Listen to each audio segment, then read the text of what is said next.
Assalamu alaikum wa rahmatullahi wa barakatuh. I am Dr. Hala Ahmed, consultant psychiatrist and a core member of PIMA Associate. I welcome you in the 7th class of Islamic Intellectual course. PIMA doctors کی واحد تنظیم ہے جو doctors میں professional excellence کے ساتھ Islamic excellence لے کر چلتی ہے. پیما کے بہت سے شعبے جات ہیں جو اس کے مقصد یا mission to seek the pleasure of almighty Allah through character building and service to mankind کے لیے کام کرتے ہیں. اس میں ایک ایسوسیٹ گروپ ہے جس کے تحت یہ کورس منعقد ہو رہا ہے.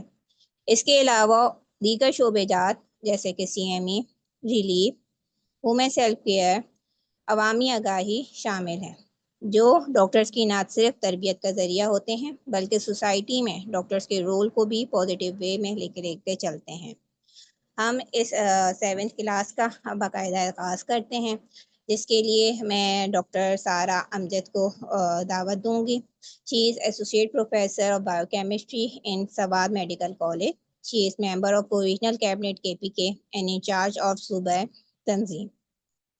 آج ہماری سورہ لقمان کی ہم جو ہے وہ تفسیر دیکھیں گے قرآن سیشن میں آیت نمبر 16 to 19، اور اس کی ہم تفسیر کے لیے ڈاکٹر سارہ کو کہیں گے اور پہلے وہ تلاوت کر لیں پھر اس کی مختصر تفسیر کریں.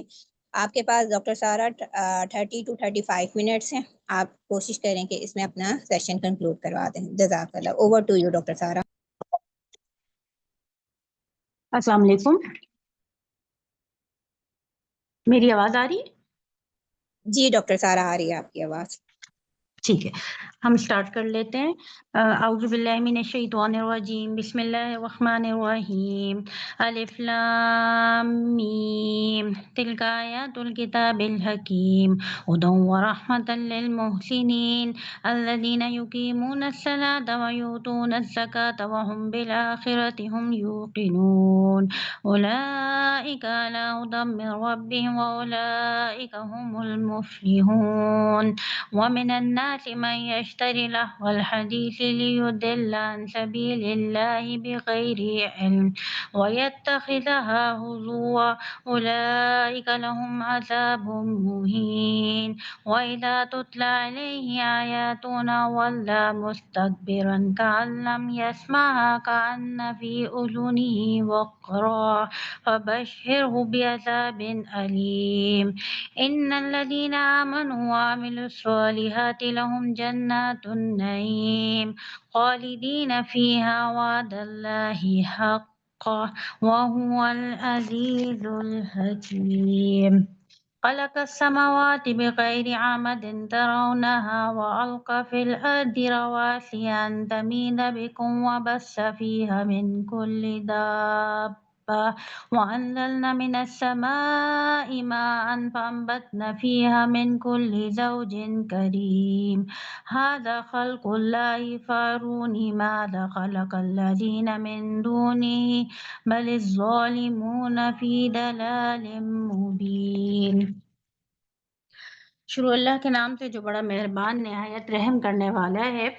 اچھا، سورہ لقمان کی ویسے تو ادھر انہوں نے منشن کی 16 to 19 آیات، لیکن میں اس کو تھوڑا سا شروع سے 1-2 آیتیں ہیں جن کا ترجمہ مجھے لگ رہا ہے یا تفسیر ہمیں تھوڑی سی دیکھنی چاہیے، اس لیے شروع سے ہی ہم اس کو اسٹارٹ کرتے ہیں. اللہ کے نام سے جو بے انتہا مہربان اور رحم فرمانے والا ہے. اس سورت کا آغاز اور بہت سی بے شمار صورتوں کی طرح حروف مقطعات سے ہوا ہے اور یہ مکی صورت ہے. مکی صورتوں کا جیسے آپ سب کو اب تک علم ہو بھی چکا ہوگا، آپ کی 7th کلاس ہے، کہ اس میں زیادہ تر ایمانیات اور عبادات کا ذکر ہوتا ہے.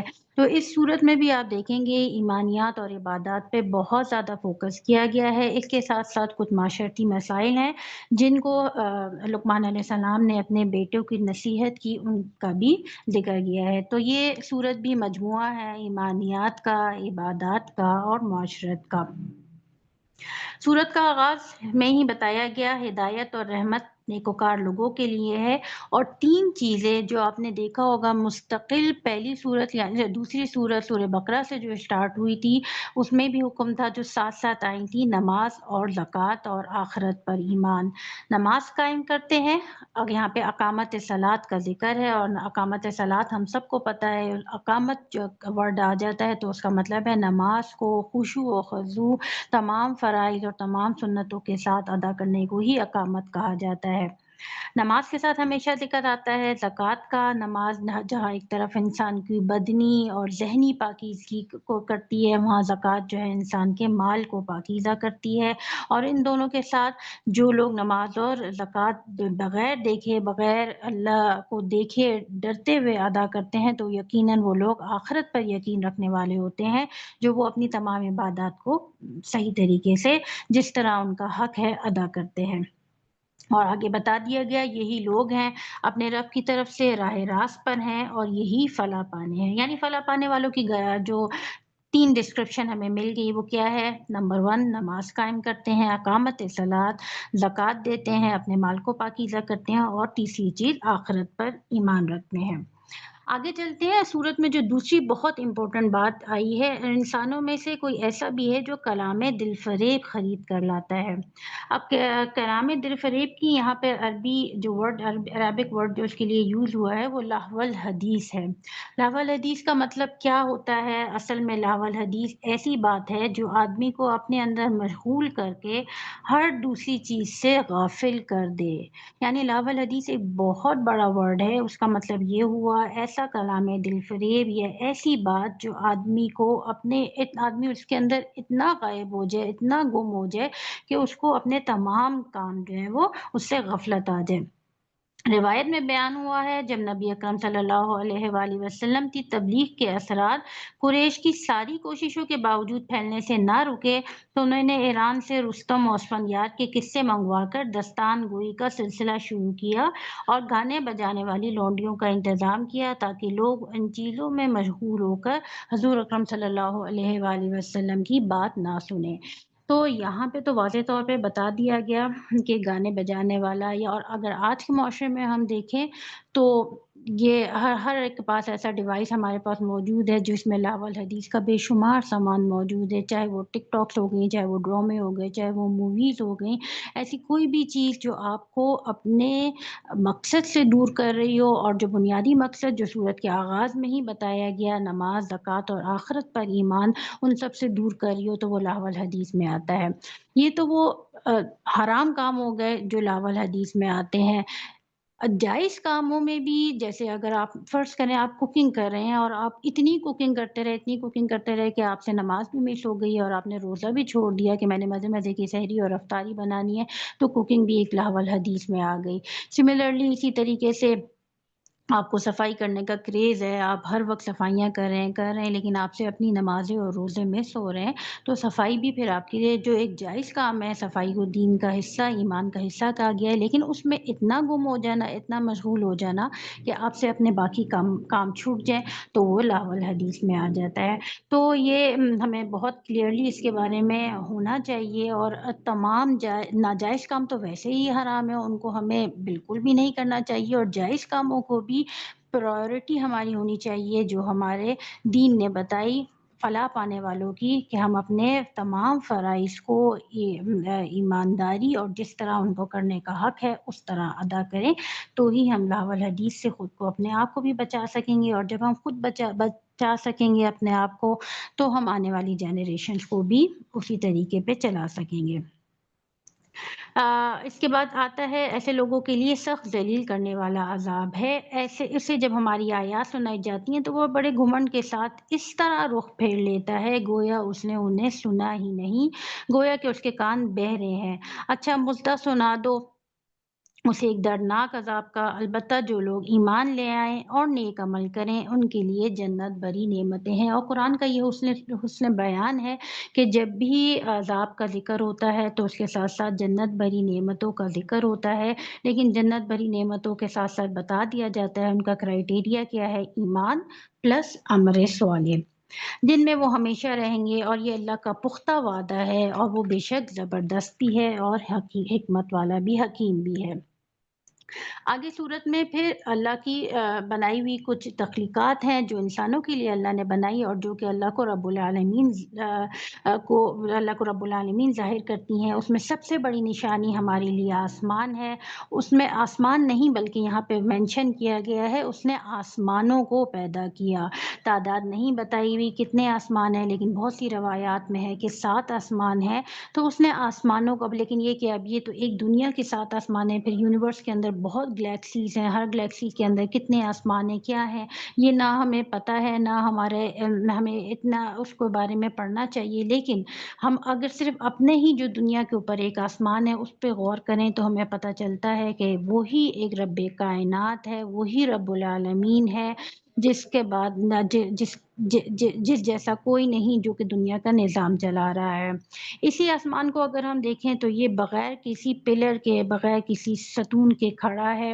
اس نے زمین میں پہاڑ جما دیے۔ آسمان کے ساتھ ہمیشہ زمین کا ذکر آتا ہے، اور آسمانوں کو اگر ہم دیکھیں تو اس میں کوئی پلر نہیں، اور زمین کو اگر ہم دیکھیں تو ہم سب کیونکہ میڈیسن کی فیلڈ سے ہیں، ہم سب نے فزکس پڑھی ہے، ہمیں پتہ ہے گریوٹی کے بارے میں بھی، ہمیں پتہ ہے زمین کے ریولوشن کے بارے میں بھی۔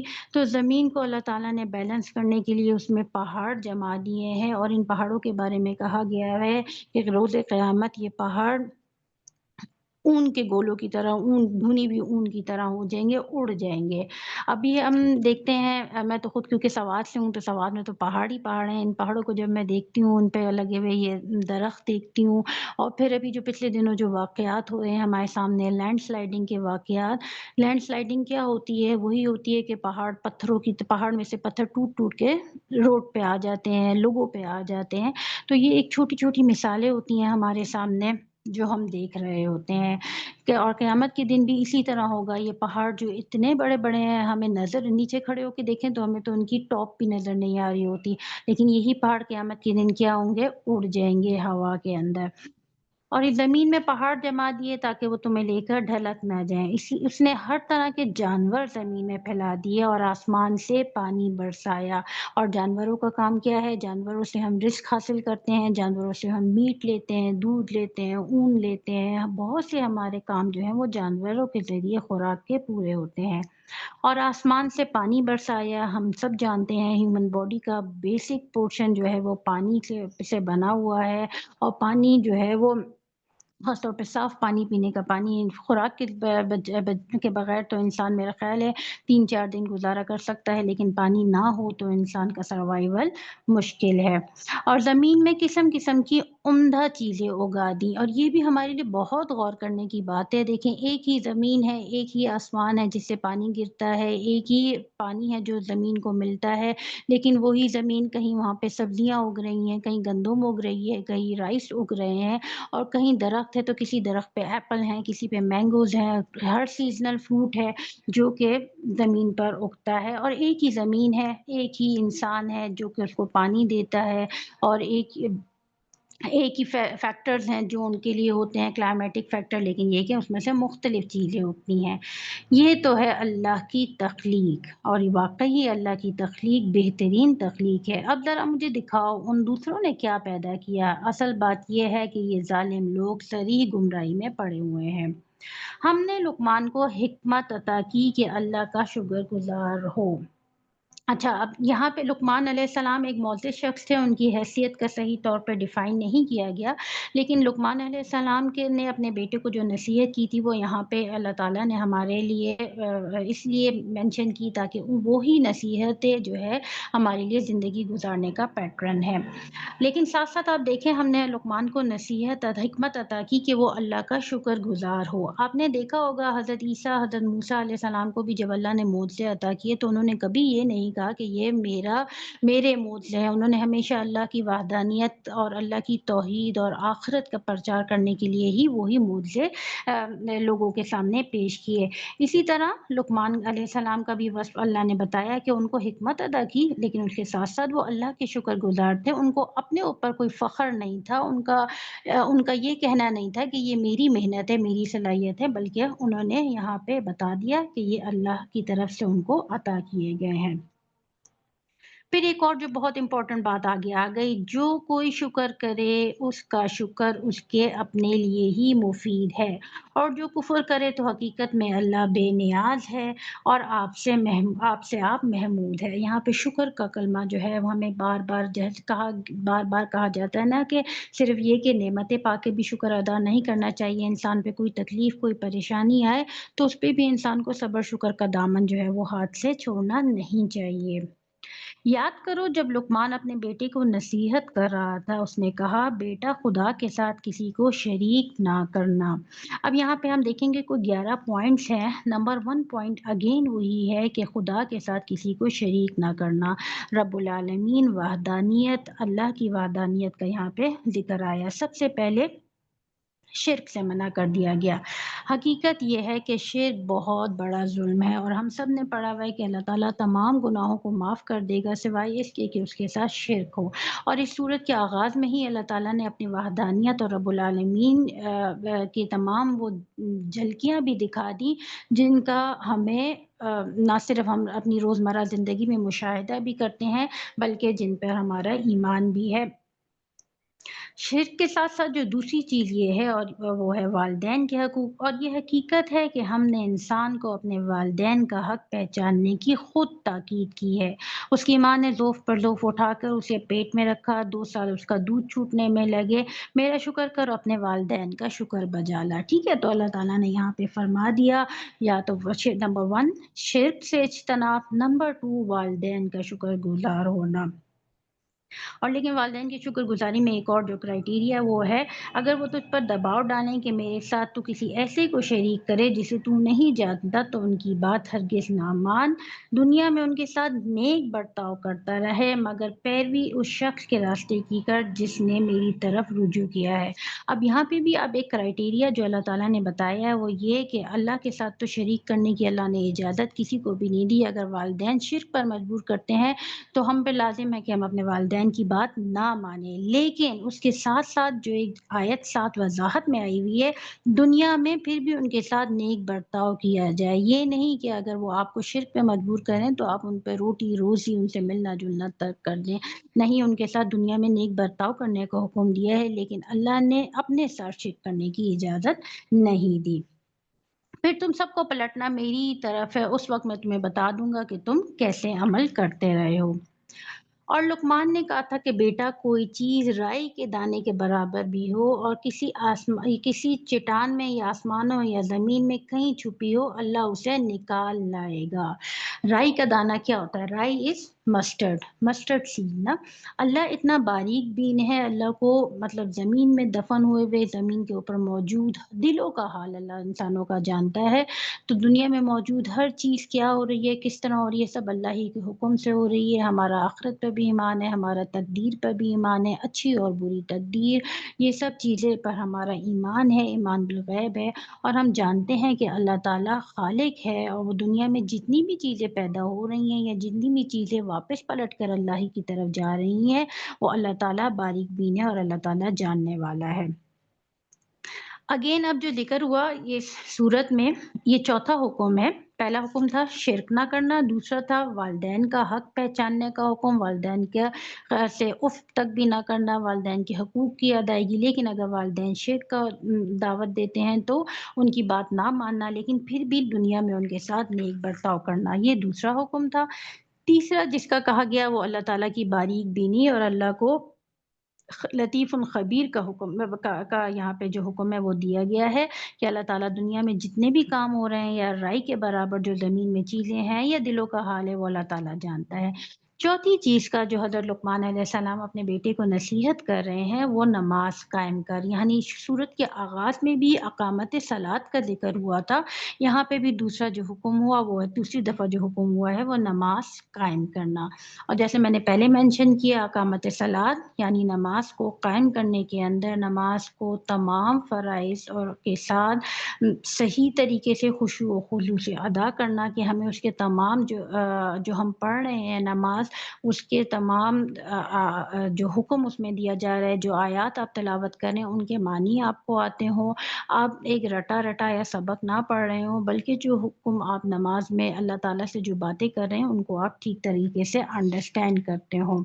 اس کے لیے ضروری ہے کہ آپ کو عربک کے ساتھ نماز کا جو بھی آپ کی زبان ہے اس میں آپ کو بہت اچھے طریقے سے آتی ہو، ترجمہ آتا ہو، آپ غور و خور کر رہے ہوں نماز کے دوران بھی۔ نیکی کا حکم دے، یہ 5واں حکم ہے جو حضرت لقمان علیہ السلام اپنے بیٹے کو دے رہے ہیں، نیکی کا حکم اور برائی سے منع کر۔ یعنی کیونکہ اب ہمارا یہ ہم سب کا اس پہ یہ ایمان ہے کہ نبی اکرم صلی اللہ علیہ وآلہ وسلم خاتم النبیین ہے، آپ صلی اللہ علیہ وآلہ وسلم کے بعد کوئی نبی نہیں آئے گا، اور ہمارے پاس ہدایت کا سرچشمہ یہ قرآن پاک ہے اور نبی اکرم صلی اللہ علیہ وآلہ وسلم کی سنت ہے۔ لیکن اب جو مسلمان ہیں انہوں نے ایک دوسرے کو کس طرح حکم دینا ہے، انہوں نے ایک دوسرے کو کس طرح نیکی کی طرف لے کر آنا ہے، وہ نیکی کا حکم دینا ہے۔ اگر آپ خود سمجھتے ہیں، آپ کو پتہ ہے کہ آپ کے اندر یہ چیزیں اچھی ہیں اور آپ نے مزید اپنے آپ میں امپروومنٹ کس طرح کرنی ہے، اس کو آپ نوٹ ڈاؤن کریں، اور پھر ساتھ ساتھ کسی بھی آپ ایسی تنظیم کو ضرور جوائن کریں جو کہ نیکی کا حکم دے اور برائی سے روکنے والی ہو، تاکہ ہم سب مل جل کر بہتری کی طرف جا سکیں، کیونکہ اکیلا انسان کچھ بھی نہیں ہوتا۔ اجتماعیت اس لیے بھی ضروری ہوتی ہے کہ ہماری روزمرہ کی ڈیولپمنٹ اور گروتھ جو ہوتی ہے، انسان بہت آسانی سے بھٹک جاتا ہے، لیکن اگر آپ کے ساتھ کوئی اچھا ساتھی میسر ہو، نیکی کی طرف لے جانے والا ہو، برائی سے روکنے والا ہو، تو نیکی کرنا اور برائی سے دور رہنا ذرا آسان ہو جاتا ہے۔ جو مصیبت بھی پڑے اس پر صبر کر، یہ 7واں حکم ہے۔ اس سے پہلے بھی یہی آیا تھا شکر اور صبر کا، یہاں پہ دوبارہ ذکر ہوا ہے جو مصیبت بھی پڑے اس پر صبر کر۔ صبر یہ نہیں ہوتا کہ انسان روئے دھوئے اللہ سے نہ چیخے چلائے اور آخر میں پھر کہے کہ بس میں نے صبر کر لیا۔ صبر وہی ہوتا ہے جب چوٹ پڑتی ہے، پہلی دفعہ چوٹ پڑے تو انسان اس پہ رب کی رضا پہ راضی ہوتے ہوئے صبر کرے۔ اور شکر بھی یہی ہوتا ہے کہ صرف شکر یہ نہیں کہ انسان کو نعمتیں میسر ہوں، صحت کی نعمت ہو، مال کی نعمت ہو، رزق کی نعمت ہو تو انسان شکر کرتا رہے، لیکن یہاں پہ پروف میں کم نمبر آ گئے، یہاں کوئی ایگزام فیل ہو گیا تو انسان سے صبر شکر سب ختم ہو گیا، نہیں۔ صبر شکر صرف خوشحالی میں نہیں بلکہ تکلیف و پریشانی میں بھی صبر اور شکر کا دامن ہمیں ہاتھ سے نہیں چھوڑنا چاہیے۔ یہ وہ باتیں ہیں جن کی بڑی تاکید کی گئی ہے، اور لوگوں سے منہ پھیر کر بات نہ کر، نہ زمین میں اکڑ کر چل، اللہ کسی خود پسند اور فخر جتانے والے شخص کو پسند نہیں کرتا۔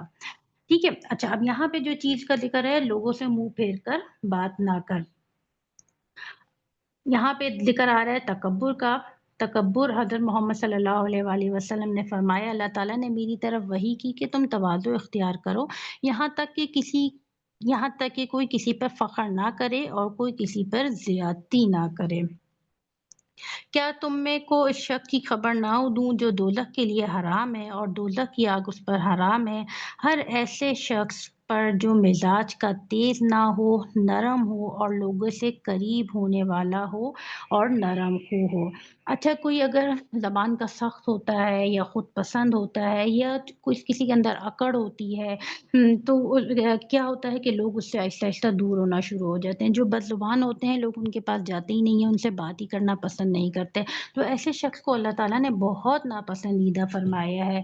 اچھی اور میٹھی بات کرنے کو بھی ایک صدقہ جاریہ فرمایا ہے، اور ساتھ ساتھ کہا ہوا ہے زبان کو روکو، نرمی کا رویہ اختیار کرو اور سختی اور بدزبانی سے اپنے آپ کو بچاؤ۔ اور تکبر تو صرف اور صرف اللہ کو اتنا ناپسند ہے، کیونکہ تکبر اور اپنے آپ پہ فخر کرنا، کیونکہ جس طرح میں نے آپ کو اگزامپل دی حضرت لقمان علیہ السلام جو کہ اللہ کے ایک برگزیدہ بندے تھے، لیکن انہوں نے بھی کہا کہ یہ تمام جو صفات اللہ نے جب ان کو حکمت عطا کی تو انہوں نے اللہ کا شکر ادا کرتے ہوئے کہا یہ اللہ کی طرف سے مجھے دی گئی ہیں۔ اور اسی طرح جیسے میں نے حضرت عیسیٰ اور حضرت موسیٰ علیہ السلام کا مثال آپ کے سامنے دی، جن بھی انبیاء کرام کو معجزے ملے ہیں انہوں میں کبھی بھی تکبر کا شیوا نہیں آیا۔ اسی طرح انسان جو کچھ بھی ہے زمین پر، جتنی صلاحیتیں، جتنے معاملات، جتنی نعمتیں اس کو عطا کی گئی ہیں، یہ سب اللہ کی دین ہے، اللہ کی طرف سے اس کو عطا کی گئی۔ اس میں انسان کی کوشش ہوتی ہے، لیکن کوشش اسی وقت کامیاب ہوتی ہے اگر اللہ اس کا حامی و ناصر ہوگا۔ تو یہ جو کچھ بھی عطا کیا گیا ہے یہ اللہ کی طرف سے ہے، تو اس میں تکبر اور فخر کا کوئی کردار نہیں ہے۔ اور تکبر کرنے والا اللہ تعالیٰ کو اتنا ناپسندیدہ ہے، اللہ تعالیٰ قیامت کے دن اللہ اس کی طرف دیکھے گا بھی نہیں، اس شخص کی طرف جو کہ زمین میں اکڑ کر چلنے والا ہوگا، تکبر کرنے والا ہوگا۔ ایسے شخص کے لیے بڑا برا ٹھکانہ ہے۔ اپنی چال میں اعتدال اختیار کر۔ اعتدال، یہاں پہ اعتدال سے کیا مراد ہو گئی؟ اعتدال سے بھی مراد یہاں پہ زمین پہ پاؤں مار مار کے اکڑ کر چلنے والا یا پھر تکبر کرنے والا، یہی تمام چیزیں جو ہے یہ اس میں بھی آتی ہیں تکبر کے اندر۔ اور اپنی آواز ذرا پست رکھ۔ سب آوازوں سے زیادہ بری آواز گدھوں کی آواز ہوتی ہے۔ آواز پست رکھنے سے مراد یہ کہ وہی بات جو لوگ شور شرابہ، اونچی آواز میں، غصے میں بات کرتے ہیں، لوگوں سے بدتمیزی سے بات کرتے ہیں، تو پھر آہستہ آہستہ دنیا ان سے دور ہونا شروع ہو جاتی ہے۔ نہ صرف وہ دنیا والوں کے لیے ناپسندیدہ ہو جاتے ہیں، بلکہ ایسے انسان سے کوئی بھی شخص مخاطب کرنا نہیں چاہتا۔ اور اللہ تعالیٰ نے فرما دیا آخر میں سب آوازوں سے زیادہ بری آواز گدھے کی آواز ہوتی ہے۔ یعنی غصے میں اگر کوئی چیخ رہا ہے، چلا رہا ہے، تو اس کی مثال کس طرح دی گئی ہے کہ بری آواز گدھوں کی آواز ہے۔ اور غصے پہ قابو پانے کے طریقے پھر ہمیں بتا گئے ہیں۔ انسان ہے نیچرل فینومنا ہے، کوئی بات انسان کو بری لگتی ہے تو غصہ آ جاتا ہے، لیکن یہ کہ پھر غصے کی حالت میں ہمیں دوسرے سے کمیونیکیٹ نہیں کرنا چاہیے، اپنے آپ کو کول ڈاؤن کرنا چاہیے۔ اگر کھڑے ہوں تو بیٹھ جانا چاہیے، بیٹھے ہوں تو لیٹ جانا چاہیے، پانی پی لینا چاہیے، اس سے آپ کا بلڈ پریشر تھوڑا کم ہو جاتا ہے، لو ہو جاتا ہے جب آپ پانی پیتے ہیں۔ اور جب آپ غصے میں ہو تو پھر آپ کو چاہیے کہ وہ والی اسپیس چھوڑ دیں، وہ والی جگہ چھوڑ دیں، اس موضوع پہ گفتگو نہ کریں۔ تو ہر انسان کو اپنا غصہ کو کوپ کرنے کے یا اینگر مینجمنٹ کے اپنے طریقے ہوتے ہیں، تو انسان کو وہ طریقے سیکھنے چاہیے تاکہ پھر جب آپ دوسروں سے کمیونیکیٹ کریں تو آپ اپنی بات صحیح طریقے سے پہنچا دیں۔ تو ہم ریپیٹ کر لیتے ہیں کہ حضرت لقمان علیہ السلام نے کون کون سی نصیحتیں اپنے بیٹے کو کی۔ نمبر 1، شریک نہ کرنا، اس نے شرک کرنے سے منع کیا۔ دوسری چیز جو شرک کے ساتھ ساتھ ہے، والدین کے حق کو پہچاننے کا حکم دیا گیا۔ والدین لیکن اگر آپ کو کوئی غلط بات یا شرک کا حکم دیتے ہیں تو ان کو نہ ماننا، لیکن پھر بھی دنیا میں ان کے ساتھ اچھا برتاؤ کرنا۔ تیسری چیز جس کا حضرت لقمان علیہ السلام نے بتایا، اللہ تعالیٰ کی باریک بینی اور باخبر ہونے کا حکم۔ پھر چوتھی چیز نماز کی اقامت، نیکی کا حکم اور برائی سے روکنا، امر بالمعروف و نہی عن المنکر، اور مصیبت پر صبر کرنا۔ یہ وہ باتیں ہیں جن کی بڑی تاکید کی۔ پھر 8ویں چیز لوگوں سے منہ پھیر کر بات نہ کرنا، زمین میں اکڑ کر نہ چلنا، خود پسندی اور فخر جتانے والا اعمال نہ کرنا، اپنی چال میں اعتدال رکھنا، اور 11ویں چیز اپنی آواز ذرا پست رکھ کر بات کرنا۔ اور پھر اینگر مینجمنٹ کے جو میں نے آپ کو مختصر سے طریقے بتائے، ان میں سے اگر کوئی جو بھی آپ کے لیے فیزیبل ہو آپ وہ یوز کریں، آپ وہ اختیار کریں۔ تو بس ڈاکٹر حالہ میرا خیال ہے میں یہاں پہ اس کو ختم کرتی ہوں۔ جو صورت کو آگے پھر اللہ کی وحدانیت اور جو زمین میں موجود، کائنات میں موجود نعمتیں ہیں اللہ کی، اس کا ان صورت میں ذکر کیا ہے، لیکن اگر وہ ہم کریں گے تو ہم ٹائم سے نکل جائیں گے۔ تو یہاں پہ ہم ختم کر لیتے ہیں۔ امید ہے آپ سب نے نوٹ ڈاؤن کر لیے ہوں گے جو پوائنٹ تھے جو لقمان علیہ السلام نے اپنے بیٹے کو نصیحت کی، اور جو کہ ہمارے لیے نصیحت ہیں اور رہتی دنیا تک نصیحت رہیں گے۔ اور ہمیں چاہیے کہ ہم وقتاً فوقتاً ان کو ریپیٹ کرتے رہا کریں، ریوائز کرتے رہا کریں، اور ان کو اپنے اندر امپلیمنٹ کرنے کی کوشش کرتے رہا کریں۔ وآخر الدعوانا ان الحمد للہ رب العالمین۔ السلام علیکم۔ وعلیکم السلام ورحمۃ اللہ وبرکاتہ۔ جزاک اللہ ڈاکٹر سارہ، مختصر وقت میں سورہ لقمان کا تعارف دینے کے لیے، اور اللہ تعالی ہمیں اس پہ عمل کرنے والا بنائے اور تکبر سے پناہ دے اور عاجزی پیدا کرنے والا بنائے، آمین۔ اب میں جو ہے ہمارا حدیث سیشن ہے جس میں ہم اخلاقی برائیوں پہ جو ہے وہ بات کر رہے ہیں، اور آج اسی کی کنٹینیوشن میں جو ہے آج ہم جھوٹ پہ جو ہمارے پاس جو راہ عمل میں حدیثیں ہیں ان کا مطالعہ کریں گے، ان کو سمجھنے کی کوشش کریں گے۔ اس کے لیے میں ڈاکٹر زینب کو بولوں گی کہ وہ ہمارا حدیث سیشن کروائیں۔ Doctor Zainab, she has completed her training of FCPS in radiology. She works in Talka Hospital, Hyderabad as women medical officer. She is a member of Provisional Cabinet Sindh and ex-president of Hyderabad Pima Women Bank. تو میں doctor زینب سے کہوں گی کہ وہ جو ہے وہ جھوٹ پہ حدیث کا سیشن کروائیں۔ جزاک اللہ۔ اوور ٹو یو ڈاکٹر زینب۔ السلام علیکم ورحمۃ اللہ وبرکاتہ۔ امید ہے ہمارے تمام ساتھی، ہمارے لسنرز خیریت سے ہوں گے۔ آج یہاں جو مجھے ٹاپک دیا گیا ہے ڈسکشن کے لیے، وہ اخلاقیات میں سے ایک ٹاپک دیا گیا ہے، جھوٹ۔ جھوٹ پہ ڈسکس کرنے سے پہلے میں یہ آپ سب کو بتانا چاہوں گی کہ یہ جو اخلاقیات ہوتی ہیں نا، جو ہمارے عام رویے، عام معاملات ہوتے ہیں لوگوں سے ڈیلنگ کرنے کے، ان کو زندگی میں صحیح کرنا بہت ضروری ہوتا ہے، کیونکہ اکثر بار ہم جو بیسک دین ہوتا ہے نا، جیسے نماز، روزہ، حج، زکوٰۃ، کلمہ، جو ارکان ہیں ہمارے مین 5، اور اس کے علاوہ جو ہماری بیسک عبادت ہوتی ہے، جیسے 5 نمازیں، صبح شام کے اذکار، وہ تو ہم کر رہے ہوتے ہیں، لیکن ہمارے جو معاملات ہوتے ہیں نا، وہ اس میں اکثر بار ہم لوگ مشکل کا شکار ہو جاتے ہیں، اور صحیح سے اس کو جو اللہ تعالیٰ نے ہمیں حکم دیا ہے نا کہ ہم کیسے زندگی گزاریں اور کس کس سچویشن میں کیسا ریئیکٹ کریں، وہ ہم نہیں کر پاتے۔ تو یہ بہت ضروری ہوتا ہے کہ اگر ہم بہت اللہ تعالیٰ کی عبادت کرنے والے ہیں، اور اس کے جو اس نے ہمیں جن جن احکامات کا قرآن میں سمجھایا ہے اس پر عمل کرتے ہیں، تو ہمارے لوگوں کے ساتھ معاملات بھی اچھے ہوں۔ انہی معاملات کے حوالے سے آج مجھے یہ جو ٹاپک دیا گیا ہے جھوٹ کا، اس کے حوالے سے میں اگلے 10-15 منٹ میں بات کروں گی، اور انشاءاللہ کوشش کروں گی کہ کچھ باتیں آپ تک پہنچا دوں جو آپ لوگ آسانی سے سمجھ سکیں اور اس پر عمل پیرا ہوں۔ اب یہ جو جھوٹ ایک ہوتا ہے نا، جب ہم کبھی یہ سنتے ہیں نا، تو ہمیں پتہ نہیں ہوتا اپنی زندگی میں کہ ہم بہت ساری جگہوں پر انٹینشنلی اور ان انٹینشنلی، کانشیسلی اور سب کانشیسلی جھوٹ کا شکار ہو رہے ہوتے ہیں۔ اب ہم سب ایک اچھا مسلمان ہونے کی پریکٹس کرتے ہیں، اور اس پریکٹس کو کرتے ہوئے ہم ہمیشہ یہ کوشش کرتے ہیں کہ ہم بڑے بڑے گناہوں سے بچیں، لیکن پھر بھی انفارچونیٹلی ہم اکثر بار شاید جانے انجانے میں ان چیزوں کا شکار ہو جاتے ہیں۔ تو سب سے پہلے تو ہمیں اپنی زندگی میں یہ دیکھنے کی ضرورت ہے کہ ہم اپنی زندگی کی چھوٹی بڑی باتوں میں بھی تو جھوٹ کا شکار نہیں ہو رہے۔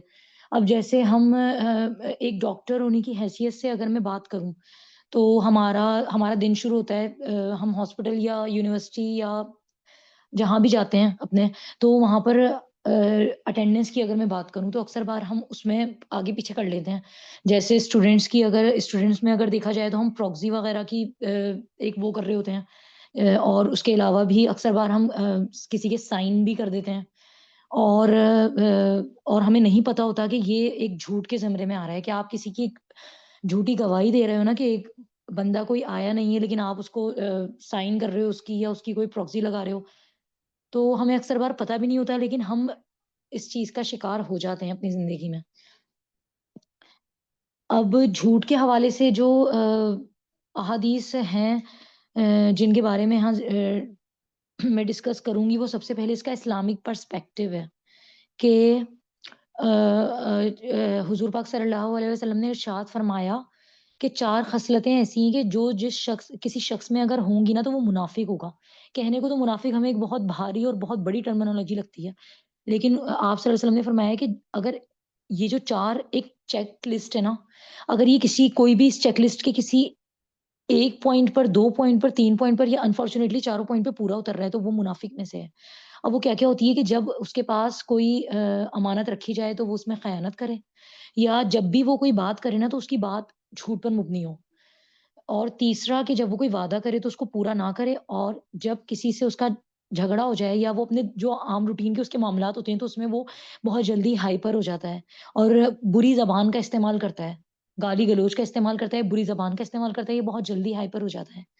تو یہ جو ہمیں 4 خصلتیں یہاں بتائی گئی ہیں نا, اس میں اگر کسی کے اندر کوئی ایک بھی اس کے اندر برائی پائی جاتی ہے نا, تو وہ ایک اس کیٹیگری میں ضرور آ جاتا ہے.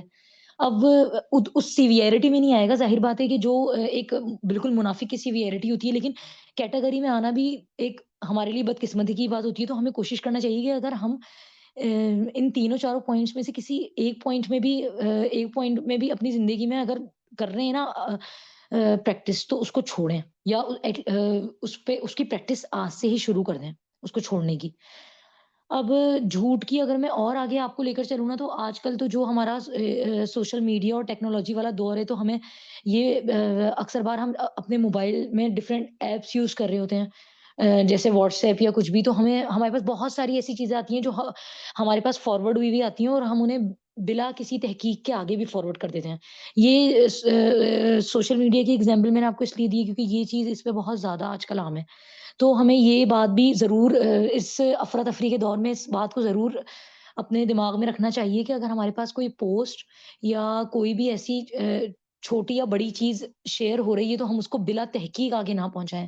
ہمیں اس کی اوتھینٹسٹی کا پتہ ہو, ہمیں یہ بات پتہ ہو کہ یہ ریلائبل سورسز سے آئی ہے, اور اگر ہم اس کو آگے فارورڈ کر رہے ہیں تو ہمیں اس بات کا یقین ہو کہ یہ پکی خبر ہے اور یہ اوتھینٹک ہے بالکل.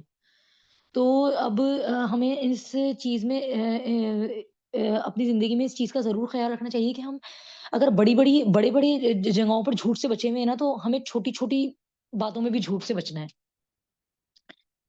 اب آگے کیا, آگے جو نیکسٹ جھوٹ کے حوالے سے حدیث جو اس میں بتائی گئی ہے, جو آپ لوگوں کے سامنے لٹریچر شیئر ہو رہا ہے, وہ یہ ہے کہ ہمیں نا جو جھوٹا تکلف ہوتا ہے نا, اس میں بھی نہیں پڑنا چاہیے. اس میں حضور پاک صلی اللہ علیہ وسلم نے ہمیں ایک واقعے کی صورت میں بتایا ہے کہ حضور صلی اللہ علیہ وسلم ایک اپنی جو ایک وائف تھی, ایک زوجہ, مطلب اپنی ایک وائف کو ہے نا اسما بنت امیس رضی اللہ تعالیٰ عنہ کہتی ہیں کہ ہم نے حضور صلی اللہ علیہ وسلم کی ایک زوجہ کو حضور صلی اللہ علیہ وسلم کے گھر لے کر گئے. جب ہم آپ صلی اللہ علیہ وسلم کے گھر آپ کی دلہن کو لیے ہوئے پہنچے, تو آپ دودھ کا ایک بڑا سا پیالہ نکال کر لائے. پھر آپ نے بقدر خواہش پیا اور اس کے بعد اپنی بیوی کو دیا. تو انہوں نے کہا مجھے خواہش نہیں ہے. تو اس پر آپ صلی اللہ علیہ وسلم نے فرمایا تم بھوک اور جھوٹ کو جمع نہ کرو, یعنی کہ اگر تمہیں بھوک تو تمہیں لگ رہی ہے, لیکن تم پھر بھی تکلفاً یہ بات بول رہی ہو کہ مجھے بھوک نہیں ہے. تو آپ صلی اللہ علیہ وسلم نے اس چھوٹے سے جھوٹ سے بھی منع فرمایا ہے کہ بھلے آپ کو جو مطلب آپ کے دل میں ہو, جو آپ کے جذبات ہوں, اس کو آپ کو ویسے ہی بیان کرنا ہے اور کسی تکلف میں نہیں پڑنا. اس کے بعد آپ عظیم خیانت کے بارے میں بتاتے ہیں کہ حضور کے ہمیں اپنے ڈیلی معاملات میں کوئی بھی بات کہنی ہے نا, تو اس میں ہمیں اوتھینٹسٹی ہو کہ یہ سچ بات ہے. جیسے میں نے آپ کو بھی سوشل میڈیا کی ایگزامپل دی ہے. اس کے علاوہ آگے یہ بتایا گیا ہے کہ بچوں کے حوالے سے بھی اکثر بار ہم یہ غلطی کر دیتے ہیں کہ ان سے کوئی جھوٹی خیالی باتیں کر رہے ہوتے ہیں. اس سے بھی ہمیں اجتناب کرنا ہے, گریز کرنا ہے, اس سے بھی ہمیں بچنا ہے. اور بس ہمیں اس بات کو سمجھنا ہے کہ جھوٹ کسی بھی حال میں جائز نہیں ہے اپنی زندگی میں. مذاق میں سب سے ایک یہ بہت امپورٹنٹ یہاں پہ پوائنٹ میں رکھنا چاہوں گی کہ اکثر بار ہم میں سے اکثر لوگ جھوٹے لطیفے ایسے من گھڑت بنا لیتے ہیں. تو اور یہ جو جیسے انٹیریئرلی جو آنی ہے, یہ تو لیٹر نکالنا ہے. ہمیں اس بات سے بہت خیال رکھنا ہے اس بات کا کہ ہم مذاق میں بھی جھوٹ نہ بولیں کسی کو ہنسانے کی نیت سے, یا صرف اس لیے کہ میرے سینس آف ہیومر کی بہت اچھی تعریف لوگوں میں ہوگی اگر میں جھوٹ کر کے لوگوں میں قصے کہانیاں بیان کروں گا. تو ہمیں ان چیزوں سے بھی بچنا ہے, ان کو سننے سے بھی بچنا ہے, ان کو کہنے سے بھی بچنا ہے. اور اس کے علاوہ ہمیں اپنی گفتگو میں اس چیز کا خیال رکھنا ہے کہ ہم جھوٹ کہنے والے نہ ہوں. اب آگے اس کی میں یہ تھوڑا سا میں نے آپ کو احادیث بیان کر اس کا اسلامک پرسپیکٹو بتایا ہے. اب اس سے بچنے کے کیا طریقے ہو سکتے ہیں, جھوٹ سے بچنے کے طریقے, ہم کیسے اس کو پریکٹیکلی امپلیمنٹ کر سکتے ہیں. کہ اگر کسی کو اپنی لگتا ہے نا کہ میں اپنے دن رات اس کی روٹین میں کچھ بھی جھوٹ شامل ہے, تو سب سے پہلے تو اس نے اس بات کا عہد کر لینا ہے کہ میں اب سچ بولنے کی پریکٹس کروں گا, یا جو بھی چھوٹی موٹی عادتیں میرے روٹین میں ہے نا مجھے ان کو چھوڑنا ہے. دوسرا یہ بات ہے کہ اگر پھر بھی ہم سے ظاہر بات ہے کہ ہم جب کسی عادت پہ پریکٹس کرتے ہیں تو ہماری عادت بننے میں ٹائم لگتا ہے. مین وائل ہمیں اللہ تعالیٰ سے دعائیں کرنی ہیں کہ اللہ تعالیٰ ہمیں سچ بولنے والا بنائے، اور دوسرا اگر ہم سے جھوٹ ہو بھی جاتا ہے نا انٹینشنلی یا ان انٹینشنلی، تو ہم فوراً اللہ تعالیٰ سے توبہ استغفار کر لیں اس جھوٹ پر. اس طریقے سے اللہ تعالیٰ ہمارا وہ گناہ اور وہ جھوٹ معاف کر دے گا.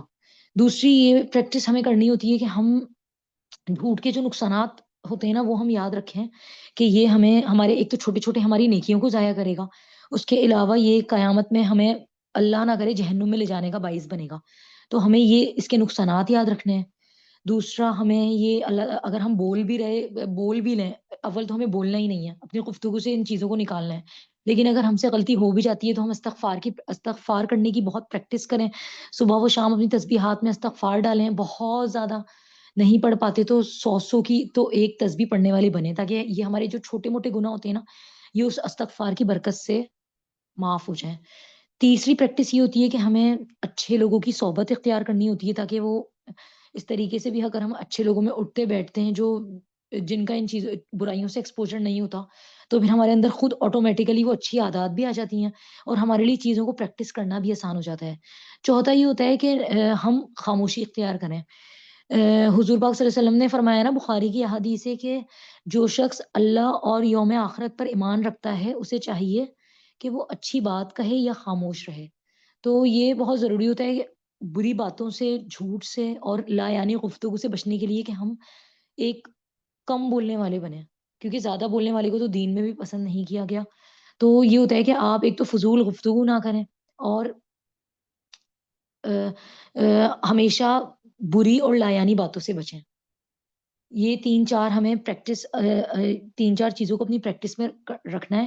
اور دوسری ایک جو سب سے اہم بات ہے وہ ہمیں اللہ کا خوف پیدا کرنا ہے. یعنی ہمارے دماغ میں یہ بات ہونی چاہیے کہ اللہ ہماری ہر بات سن رہا ہے اور یہ جو ہمارے چھوٹے موٹے اعمال ہیں نا یہ بھی لکھے جا رہے ہیں.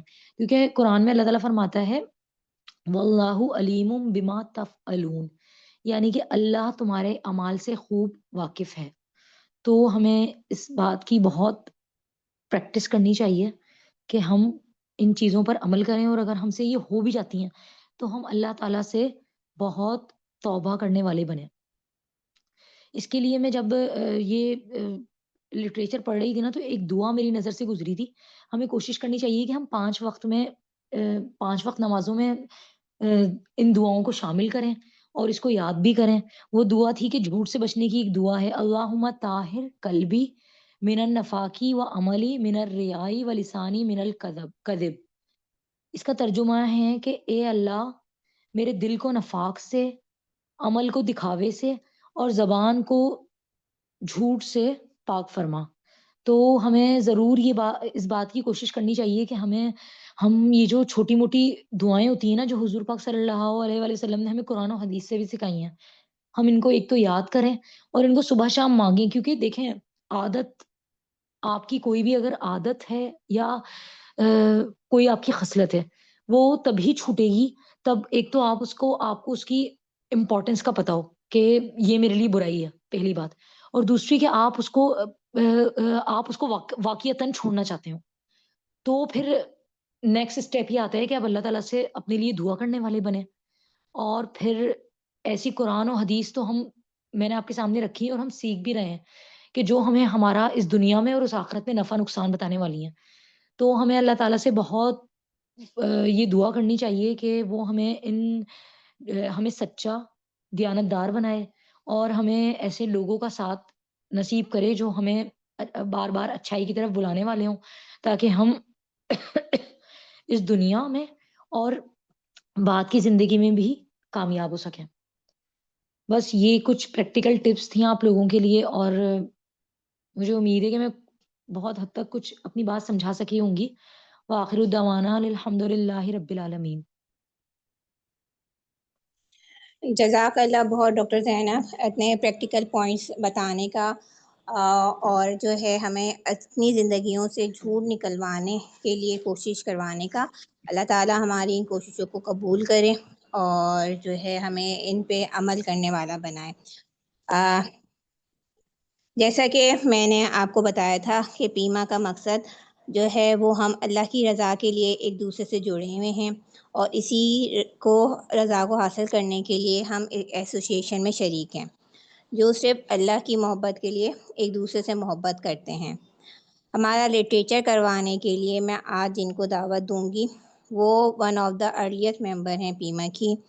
ان کا ان کے تو بہت سی چیزیں ہیں مگر جو مجھے بہت زیادہ ان کی فیسینیٹ کرتی ہے چیز وہ یہ چیز ہے کہ انہوں نے ڈاؤ میڈیکل کالج میں اپنے زمانے طالب علمی میں سب سے پہلے پردے کی روایت کو پھر سے زندہ کیا، جبکہ اس زمانے میں پردہ اور حجاب تعلیمی ادارے میں بہت مشکل سے ہوتا تھا یا نہ نہیں ہوتا تھا، اور آج جو ہم آسانی سے جو ہے وہ کر رہے ہیں پردہ اور حجاب کے ساتھ ہم تعلیم حاصل کر رہے ہیں، ان میں ایک کریڈٹ اس کو دوبارہ کرنے کے لیے جو ہے وہ ان کا ہے. میرے لیے وہ ایک one of my role model ہیں جنہوں نے نہ صرف میری زندگی کو اس مقصد سے آشنا کروایا بلکہ زندگی کے بہت سے موڑ پہ ہماری رہنمائی بھی کرتی رہیں، اور یہی خوبصورتی پیما کی بھی ہے اور اللہ کی سے محبت کرنے کے لیے کام کرنے والوں کے لیے بھی ہے. میں دعوت دیتی ہوں ڈاکٹر عزیزہ انجم کو. She is family physician and currently in charge of Tarbiyat PIMA women wing.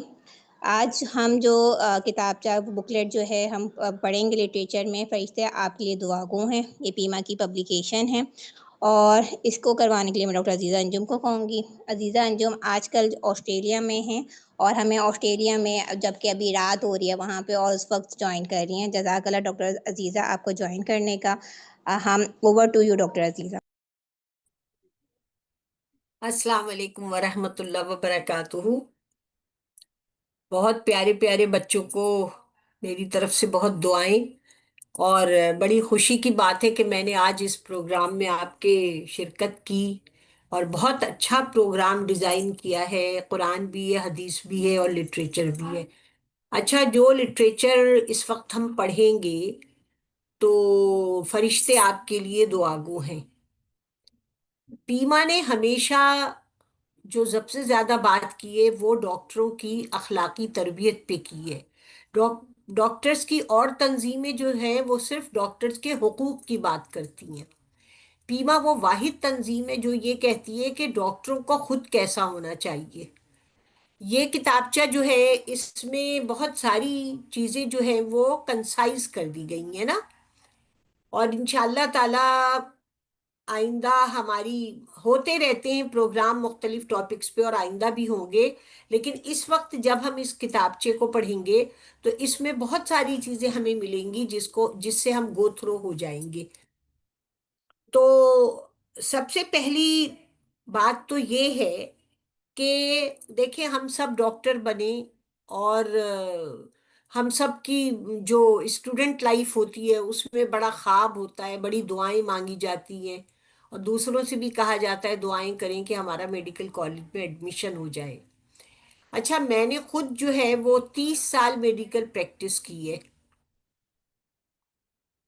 30 سال میڈیکل پریکٹس کی ہے، 1983 سے 2023 تک، جب پیما بھی نئی نئی بنی تھی اور ہم ڈاکٹر بھی نئے نئے بنے تھے. اور اس وقت سے اب تک مطلب میں یہ بات کہتی ہوں کہ ہماری خود اخلاقی تربیت میں اور پروفیشنل تربیت میں پیما کا بہت دخل رہا. کیونکہ دیکھیں کل بھی یہی تھا اور آج بھی یہی ہے کہ بہرحال میڈیکل پریکٹس ایک پیسہ کمانے کا ایک ابھی بھی ایک جو کہنا چاہیے آنریبل بھی ہے، اور بہرحال اس میں پیسہ بھی بہت ہے. اور ساری دنیا میں ڈاکٹر بننے کا ایک بڑا مقصد بھی یہی ہوتا ہے کہ ایک گڈ اکنامک کنڈیشن یا اس پر پہنچا جائے. یہاں پر پہلی بات ہی یہی کہی جا رہی ہے کہ ڈاکٹر تو ہم بن رہے ہیں، لیکن ڈاکٹر بننے میں ہماری نیت کیا ہونی چاہیے. کیونکہ جب نیت جیسی ہوگی ہمارا ویسے ہی اجر بنے گا نا. یعنی دنیا تو گزر جائے گی لیکن جو آخرت کا اجر ہے، جو آخرت کا آؤٹ پٹ ہے ہمارا، دنیا میں تو پیسہ مل جائے گا، عزت مل جائے گی، ٹھیک ہے، ایک اسٹیٹس بھی مل جائے گا، سب کچھ ہو جائے گا. لیکن آخرت میں جب ہم اللہ کے ہاں پیش ہوں گے تو اس پروفیشنل لائف کا ہمیں وہاں پر کیا اجر ملے گا. تو اس پروفیشنل لائف کا اجر جو آخرت میں ملنا ہے وہ ہماری نیت اور ہمارا وہ جو ایٹیٹیوڈ ہوگا مسلم ڈاکٹر کا بہتر، اس سے ہمیں ملے گا انشاءاللہ تعالی. اب مجھے یہ نہیں پتا حالانکہ بچے بار بار پڑھیں گے یا میں خود اس چیز کو آگے لے کر چلوں. جو پہلی والی چیز ہے نیت کا اخلاص، اگر کوئی پڑھتا ہے تو پھر وہ جلدی سے پڑھ لے، دیر نہ لگائیں، خود سے بس جلدی سے پڑھ دے، ریڈنگ کر لے. نیت کا اخلاص،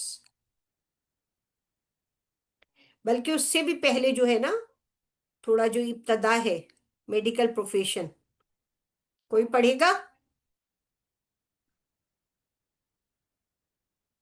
چلے میں خود پڑھ لیتی ہوں. آپ خوش نصیب ہیں، فرشتے آپ کے لیے دعا گو ہیں. میڈیکل پروفیشن دراصل ایک سعادت اور عین عبادت ہے. آپ کا تعلق اس مقدس پیشے سے ہے جس کے بارے میں نبی صلی اللہ علیہ وسلم نے یہ بشارت دی ہے، جب مسلمان اپنے مسلمان بھائی کی عادت کرتا ہے تو وہ برابر بہشت کے پھول چنتا رہتا ہے یہاں تک کہ وہ واپس آئے. ایک اور روایت میں اس سے زیادہ وضاحت کے ساتھ خبر دیتے ہوئے فرمایا، جو شخص شام کے وقت کسی بیمار کی عادت کے لیے نکلتا ہے اس کے ساتھ 70,000 فرشتے نکلتے ہیں جو اگلی صبح تک اس کی بخشش کی دعا کرتے ہیں اور اس کے لیے بہشت میں ایک باغ متعین کیا جاتا ہے. ایک طبیب دن رات اس خوشخبری کا حقدار ہو سکتا ہے کیونکہ اعمال کا دار و مدار نیت پر ہے. یعنی یہ کہ جو عیادت والی حدیثیں ہیں جس میں آپ کو پتہ ہے کہ ایک مسلمان کے دوسرے مسلمان پر جو حقوق ہیں ان میں سے ایک یہ ہے کہ جب مسلمان بیمار ہو تو اس کی عیادت کی جائے، تو اس کو دیکھا جائے، اس کی خیریت پوچھی جائے، اس کی بیماری دور کرنے کے لیے دوا دارو کی جائے، جو بھی کوشش کی جاتی ہے. تو ہم روزانہ جتنے مریض دیکھتے ہیں 30 40 15 20 جتنے بھی دیکھتے ہیں، اگر ہم یہ دعا کر لیں، یہ نیت کر لیں کہ ہم عیادت کر رہے ہیں نا، مریض کو دیکھ رہے ہیں، تو اللہ تعالیٰ نے یہ خوشخبری دی اللہ کے نبی صلی اللہ علیہ وسلم نے کہ جنت کے پھل چنتا ہے نا وہ. یعنی اتنی دیر ہم یہ جو ہمارے 6 آورز ہیں، 8 آورز ہیں، 10 آورز ہیں، جو بھی ہمارا وقت گزر رہا ہے مریضوں کے ساتھ، وہ انشاءاللہ تعالی ہمارا اسی کے مصداق ہو جائے گا کہ ہم جنت میں جو ہے وہ پھل چن رہے ہیں اور بہشت میں ایک باغ جو ہے وہ ہوگا اور 70,000 فرشتے جو ہے وہ بخشش کی دعا کرتے ہیں. اچھا، اس کے بعد جو دوسری چیز آ جاتی ہے وہ یہ کہ شعبہ طب جو ہے، اگر آپ لوگ اسکرین پر دیکھ رہے ہیں، کہ محض آمدنی کا ذریعہ نہیں ہے بلکہ ایک سعادت اور ایک عبادت بھی ہے. اچھا دیکھیں، دس از دا ڈفرنس ایک عام ڈاکٹر میں، ایک مسلمان ڈاکٹر میں، اور ایک شعوری مسلمان ڈاکٹر کا جو بہت سوچ سمجھ کر یہ پیشہ اختیار کرتا ہے، اور اگر نہ بھی کرتا ہے تو پریکٹس کرتے وقت اس کے ذہن میں یہ بات ہوتی ہے کہ یہ صرف جو ہے وہ پیسہ کمانے کا ذریعہ نہیں ہے بلکہ عبادت ہے اور سعادت ہے. یعنی اللہ تعالیٰ نے ہمیں یہ خوش نصیبی دی ہے کہ ہم یہ کام کریں. ٹھیک ہے، اسی طرح مریض کا معائنہ کرنا، اس کا علاج کرنا، اس کی تکلیفیں، بیماری، اذیت دور کرنے کی کوشش کرنا، اور کسی انسان کی زندگی کو پرسکون بنانے کا سبب بننا آخرت میں اجر اور مغفرت کا مستحق ہے. اچھا، اب یہاں پر یہ بات آ جاتی ہے کہ مریض کی جو دعا ہے وہ فرشتوں کی طرح ہے. اللہ رب العزت قیامت کے دن فرمائیں گے، اب یہ پوری ایک حدیث قدسی ہے نا، آپ لوگوں نے پڑھی ہوگی اور سنی ہوگی نا، کہ اللہ تعالیٰ کہیں گے میں بھوکا تھا، تو نے مجھے کھانا نہیں کھلایا ہے آدم کے بیٹے، میرے پاس کپڑے نہیں تھے، تو نے مجھے لباس نہیں دیا، اور تیسری چیز یہ کہ میں بیمار تھا، تو نے میری عیادت نہیں کی. اب یہ الگ الگ سوال ہیں، جس نے جو چیز نہیں کی ہوگی اس سے وہی سوال ہوگا. یہاں پر یہ بات ہے کہ اللہ تعالیٰ اپنے آپ کو یعنی کہہ رہا ہے کہ میں بیمار تھا، تو ظاہر ہے اللہ تعالیٰ تو نہیں بیمار ہوتے، تو بندہ یہ کہے گا کہ یا اللہ آپ تو بیمار نہیں ہوتے، تو کہتے میرا فلاں بندہ بیمار تھا. اس کے بعد یہ بات ہے کہ جس وقت کسی مریض کے لیے پاس جاؤ تو اس سے کہو کہ تمہارے لیے دعا کرے کہ اس کی دعا فرشتوں کی دعا جیسی ہے. دیکھیں ہم بھی مریض دیکھتے ہیں، اور آپ کو میں یہ بات بتاؤں کہ حقیقت میں آپ نے بھی پریکٹس میں دیکھا ہوگا کہ جب آپ کسی کا اچھا علاج کر دیتے ہیں اور وہ صحت یاب ہو کر جاتا ہے، وہ آپ کو بہت دعائیں دیتا ہے. بہت دعائیں دیتے ہیں لوگ. لوگ اتنے مجبور آتے ہیں اسپتالوں میں اور اتنے برے حالوں میں آتے ہیں، اور ان کی ظاہر زندگی کی جو جسمانی اور جو ذہنی مسائل ہوتے ہیں، تو اگر ڈاکٹر ان کو اچھی طرح دیکھ لیتا ہے تو ایسا ہوتا ہے کہ وہ دل سے بھی دعا دیتا ہے اور زبان سے بھی دعا دیتا ہے. یہ ایک بہت بڑی چیز ہے جو ہمیں حاصل ہوتی ہے. اب مریض دیکھنے کا جو مسنون طریقہ ہے، یعنی سنت کیا ہے؟ ہمیں زندگی میں ہر کام جو ہے وہ سنت طریقے سے کرنا چاہیے نا. تو سب سے پہلی بات کیا ہے؟ مسکراتے ہوئے ملنا. اچھا، ہم میں سے کتنے لوگ مسکراتے ہیں مریض دیکھ کر؟ ہمارے ہاں مسکرانے کا نا اوور آل بھی نہیں ہے. مطلب اگر ہم پاکستان کا کلچر دیکھیں، آپ پارک میں چلے جائیں، آپ مارکیٹ میں چلے جائیں، مطلب ایسا ہے ہی نہیں کہ ایک دوسرے کو دیکھ کر مسکرائیں گے نا. حالانکہ مسکرانا جو ہے وہ آپ کا ایک اچھی وائب دیتا ہے نا دوسرے کو، ایک خوشگواریت کا دیتا ہے. اور ڈاکٹر صاحبہ تو بھائی پھر وہ تو سچی بات تو یہی ہے کہ منہ بنا ہی ہوا ہوتا ہے نا. اور تھوڑا او پی ڈی کا ٹائم ذرا زیادہ ہو جائے، مریضوں کا رش زیادہ ہو جائے، تو پھر مسکرانا تو دور کی بات ہے نا. وہ ہمارا پھر وہ دوسرا والا ہی ایٹیٹیوڈ ہو جاتا ہے فار اینی ریزن، چاہے ہم تھکے ہوئے ہیں یا ہم گھر سے بہت اوور برڈن ہو کر آئے ہیں، یا ویسے ہی ہمارا ایک ایٹیٹیوڈ بنا ہوا ہے، وی ڈو ناٹ اسمائل. اور خاص کر مریضوں کے لیے تو تھوڑی سی یہ پریکٹس شروع کریں. آپ کے جو کولیگز ہیں نا وہ آپ کو بڑی حیرت سے دیکھیں گے. خیریت. ایک دفعہ مجھے اپنی ہاؤس جاب کا واقعہ یاد ہے. گائنی میں تو ظاہر ہے بہت ہی بری طرح پیشنٹ آتے ہیں. تو ایک بیچاری بہت ہی غریب آئی اور شاید لیبر پین میں تھی، اور اس کو میں نے تھوڑا، ظاہر نوجوانی میں انسان نا ذرا زیادہ با اخلاق ہوتا ہے، ہماری عمر آتے آتے نا تھوڑے ہم خراب ہو جاتے ہیں. تو اچھی طرح کیا ہوگا اور اس کو بہت تسلی تشفی. تو جو میرے ساتھ ڈاکٹرز تھی کہنے لگی کیا یہ تمہاری رشتہ دار ہے؟ مطلب ہمارے ہاں یہ تصور نہیں ہے نا کہ ہم کسی اجنبی کے ساتھ کسی تعلق کے بغیر بھی اچھا بیہیو کر سکتے ہیں نا. بہرحال اسمائلنگ فیس ڈاکٹر کا یہ ایک بہت ان یوجول ہمارے ہاں کا پیٹرن ہے جو ہمیں اپنانا چاہیے. اور کوشش کرنی چاہیے کہ کم از کم ہمارے چہروں پہ نا سافٹنس ہو. ایسا نہیں ہو کہ مریض آتے ہوئے نا اندر پاؤں رکھتے ہوئے ڈرے.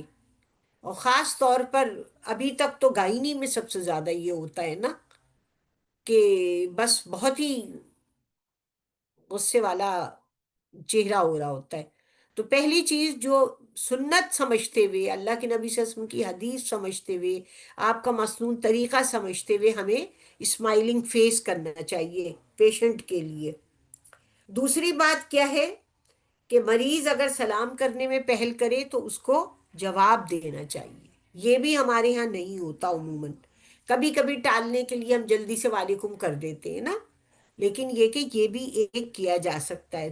تیسری بات یہ ہے کہ جو لہجہ ہے ہمارا درست نہیں ہونا چاہیے. اور پھر کیا ہے، اللہ کے رسول صلی اللہ علیہ وسلم جب کسی مریض کے پاس جاتے تو اس کی پیشانی پر ہاتھ رکھتے اور اس کو تسلی دیتے. یہ جو ہمارا او پی ڈی راؤنڈ ہوتا ہے اس میں جو ہم بیڈس پر جاتے ہیں یہاں پر ہم یہ کر سکتے ہیں. اور کچھ چیزیں ہمیں شروع کرنی چاہیے نا. یا او پی ڈی میں بھی ہمارے پاس مریض آتا ہے تو ایک کام جو ہم کر سکتے ہیں نا، ہاتھ پکڑنا.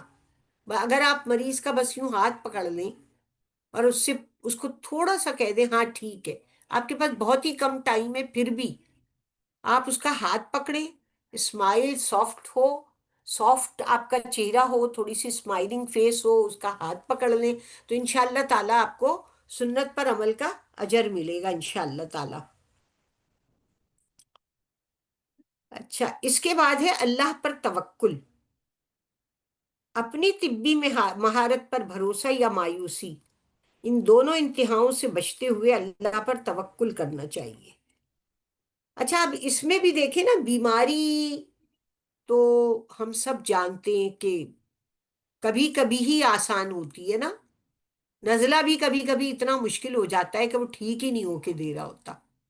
اور اکثر آپ نے یہ دیکھا ہوگا خود اپنی بیماری میں بھی اور اپنے مریضوں کے لیے بھی، عزیزوں کے لیے بھی، کہ دنیا کی دوا کر لی اور ٹھیک نہیں ہو رہا نا بندہ.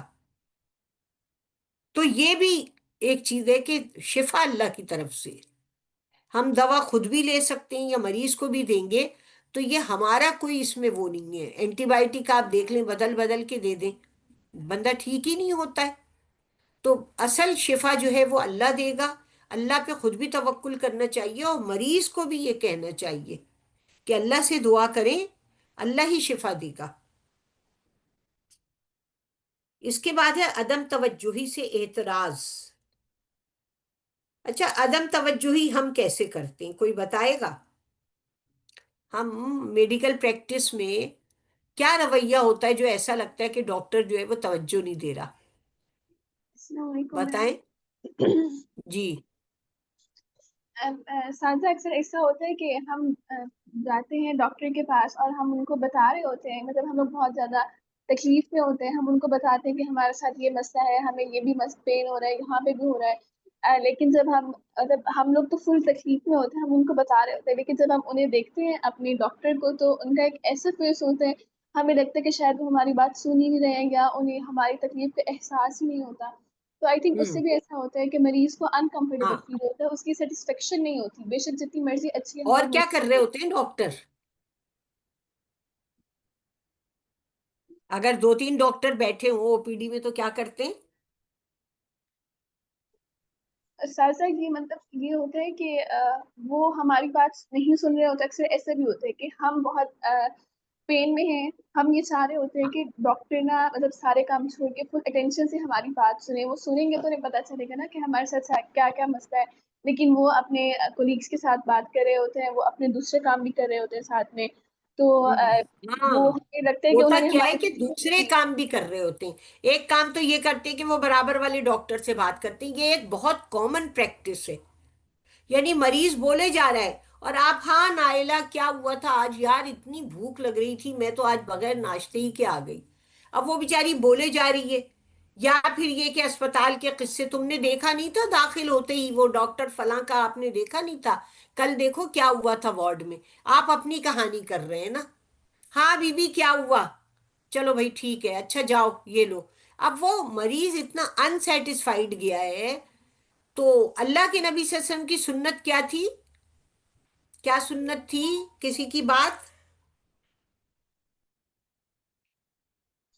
جو بات کس کر طرح رہا ہوتا سنتے تھا تھے؟ اس کی طرف فیس کر کے اس کی بات سنا کرتے تھے آپ صلی اللہ علیہ وسلم. ہاں، اس کی طرف پورا اپنا باڈی لینگویج، یعنی نبی صلی اللہ علیہ وسلم پوری ٹرن ہوتے تھے اور اگلے فرد کو لگ رہا ہوتا تھا کہ اس کی بات سنی جا رہی ہے. یہ دیکھیں، یہ جو ہے نا یہ اتنا ڈسٹریکٹ کرتا ہے کہ اگر آپ نے بہت اچھی دوا بھی لکھ دی نا، آپ نے بالکل صحیح دوا لکھی ہے، لیکن ہوتا یہ کہ مریض یہ سمجھتا ہے انہوں نے تو میری بات ہی نہیں سنی. آپ بات سن لیں، ہو سکتا ہے چلے بہت لمبی کہانیاں لوگ سنا رہے تھے، آپ شارٹ کرتے ہیں. آپ کہہ دیں کہ ٹھیک ہے کوئی بات نہیں، ہاں میں نے سن لیا آپ کی بات، میں سمجھ گئی. مطلب ہم بس اس کو یہ احساس ہو جائے کہ ہم اسے نیگلیکٹ نہیں کر رہے. ٹھیک ہے نا؟ اچھا، بہرحال اسی کے ساتھ ساری باتیں ہیں کہ زبان کی حفاظت نہ، مریض کی عزت نفس کا خیال رکھنا، لواحقین کو ہدایت دیتے ہوئے احتیاط کرنا، کوئی ایسا نہ ہو کہ زبان کی لغزش یا درست لہجہ رب کی ناراضگی کا سبب بن جائے. تو اب اس میں بھی کیا ہوتا ہے، ایک تو سچ بات ہے، مجھے تو یہ بی بی کہنا جو ہے نا، مجھے یاد پڑتا ہے، میں بہت وہ نہیں کر رہی، مبالغہ آ رہی، لیکن میں نے شاید ہی کبھی کسی کو بی بی کہا ہو. نام لے، نسرین، پروین، سمینہ، جو بھی نام ہے، یا بیٹا کہہ دیں. مجھے تو بیٹا کہنا بھی بالکل صحیح لگتا ہے. ہاں بیٹا کیا ہوا آپ کو؟ تو یہ جو ہے نا، اور بہت مطلب ڈانٹنا اور بہت بدتمیزی سے بات کرنا. اور آپ نے سنا ہی ہو، دیکھا ہی ہوگا نا، لیبر روم میں آیا ہی کیسی بدتمیزی والے جملے بول رہی ہوتی ہے نا، یا تھیٹر میں. اب اچھا رفتہ رفتہ نا یہ ہمارا ایک مزاج بن گیا ہے نا دوسروں کے ساتھ خراب طریقے سے بات کرنا. تو ہمیں اپنی زبان، اچھا ظاہر اٹینڈنٹ بھی ہمارے ہاں افراد کی بھی ٹریننگ نہیں ہے نا کہ افراد جو آتے ہیں آپ کے پاس، پیشنٹس آتے ہیں، ان کی بھی ٹریننگ نہیں ہوئی ہوئی ہوتی ہے، بٹ لیکن وہ پریشان ہوتی ہیں. تو ہمیں چاہے ان کے رشتہ دار، اب دیکھیں نا ہوتا کیا ہے ہمارے یہاں الحمدللہ الحمدللہ، میں تو اس کو اللہ کا شکر کہوں گی، ایک مریض کو 2 لوگ پکڑ کے لاتے ہیں، کم از کم کوئی اس کے ساتھ تو ہوتا ہے نا. ابھی اتنا وقت نہیں گزرا کہ لوگ اکیلے آئیں، کوئی نہ کوئی ہوتا ہے. اچھا ہوتا ہے تو پھر کیا کہ وہ چاہتے ہیں کہ آپ ان کو دوا بتائیں. وہ اماں جو بیٹھی ہوتی ہیں وہ کتنی بھی سمجھدار ہوں، لیکن وہ کہتی ہیں میری بیٹی کو بتا دو، ہے نا، اور بیٹی بھی 2 دفعہ پوچھتی ہے. تو اس چیز کو جب ہمیں پتہ ہے یہ ہمارا سوسائٹی ایسی ہے اور ہمیں ان کے ریلیٹیو کو بتانا ہے، تو کم از کم ان کے ساتھ نہ ہم مس بیہیو نہ کریں. یہ جو ہے نا یہ ساری چیزیں یہاں پر تو ہمیں آسان لگ رہا ہے، لیکن جب ہم پریکٹس میں ہوتے ہیں تو یہ نا باقاعدہ ایک سمجھ لیں کہ ایک سلوک کے مراحل تصوف کے جن سے ہمیں گزرنا ہوتا ہے کہ اپنے نفس پر اتنا کنٹرول رکھنے، اپنے ایٹیٹیوڈ پہ اتنا کنٹرول رکھیں، اپنا باڈی لینگویج ٹھیک رکھیں، اپنی زبان ٹھیک رکھیں. اور بہرحال ایسا ہے کہ ایسے ڈاکٹر پائے جاتے ہیں، اور ہم بھی تھوڑی کوشش کریں تو ہم ایسے بن سکتے ہیں. اور انشاءاللہ آپ لوگوں ایسے ہی لوگ ہوں گے، اللہ سے امید ہے، لیکن ہمیں بار بار اپنی جو ہے نا وہ دوبارہ دوبارہ ریوائز کرنے کی ضرورت ہوتی ہے. اچھا اس کے بعد ہے تشخیص اور علاج. یہ کوئی پڑھے گا؟ لائبہ آپ پڑھ لیں اگر آپ کو اسکرین نظر آ رہی ہو تو. تشخیص اور علاج. جی سادسہ. نبی اکرم صلی اللہ علیہ وسلم کا ارشاد ہے کہ دین خیر خواہی کا نام ہے. ایک مسلمان طبیب کی ذمہ داری ہے کہ وہ دوران علاج اپنے مریض بھائی کی خیر خواہی کو پیش نظر رکھے، مریض کا معائنہ کرے، درست تشخیص تک پہنچے اور علاج میں دانستہ کوئی کوتاہی اس سے سرزد نہ ہو. مریض کو سرسری طور پر دیکھ کر ادھر ادھر کی دوا لکھ کر تنخواہ دینا یا جس مریض کا علاج دوا سے ہو سکتا ہے اس کے لیے آپریشن تجویز کرنا شدید بددیانتی ہے. سرکاری ہسپتالوں میں مریضوں کے ساتھ لاپرواہی کا مظاہرہ کرنا تاکہ وہ مجبور ہو کر نجی کلینکس میں بھاری فیس ادا کر کے علاج کروانے پر مجبور ہوں، آپ کی کمائی کو مشکوک کر دیتا ہے. غیر ضروری تشخیصی ٹیسٹ کروانا یا غیر ضروری ادویات لکھنا مریض کے ساتھ ظلم ہے. نجی ہسپتالوں اور تشخیصی مراکز میں مریضوں کو بھیجنا اور پھر متعلقہ اداروں سے کمیشن وصول کرنا، یہ معاملات مریض کے لیے ناروا مالی بوجھ بن جاتے ہیں. اپنی حرص پوری کرنے کے لیے ایسی حرکت انتہائی غیر انسانی ہے. صاحب ثروت مریضوں سے زیادہ رقم وصول کرنا پیشہ ورانہ بددیانتی ہے. اپنے علم اور تجربے کو وسیع کرنے کے لیے تازہ ترین لٹریچر، میڈیکل اخبار اور رسائل اور کتابوں کے نئی ایڈیشنز کا مطالعہ کرتے رہیں. ٹھیک ہے، اس میں بتائیں کیا 2-3 باتیں آئی ہیں نا، کوئی بتائے گا کیا کیا باتیں آئی ہیں اس میں؟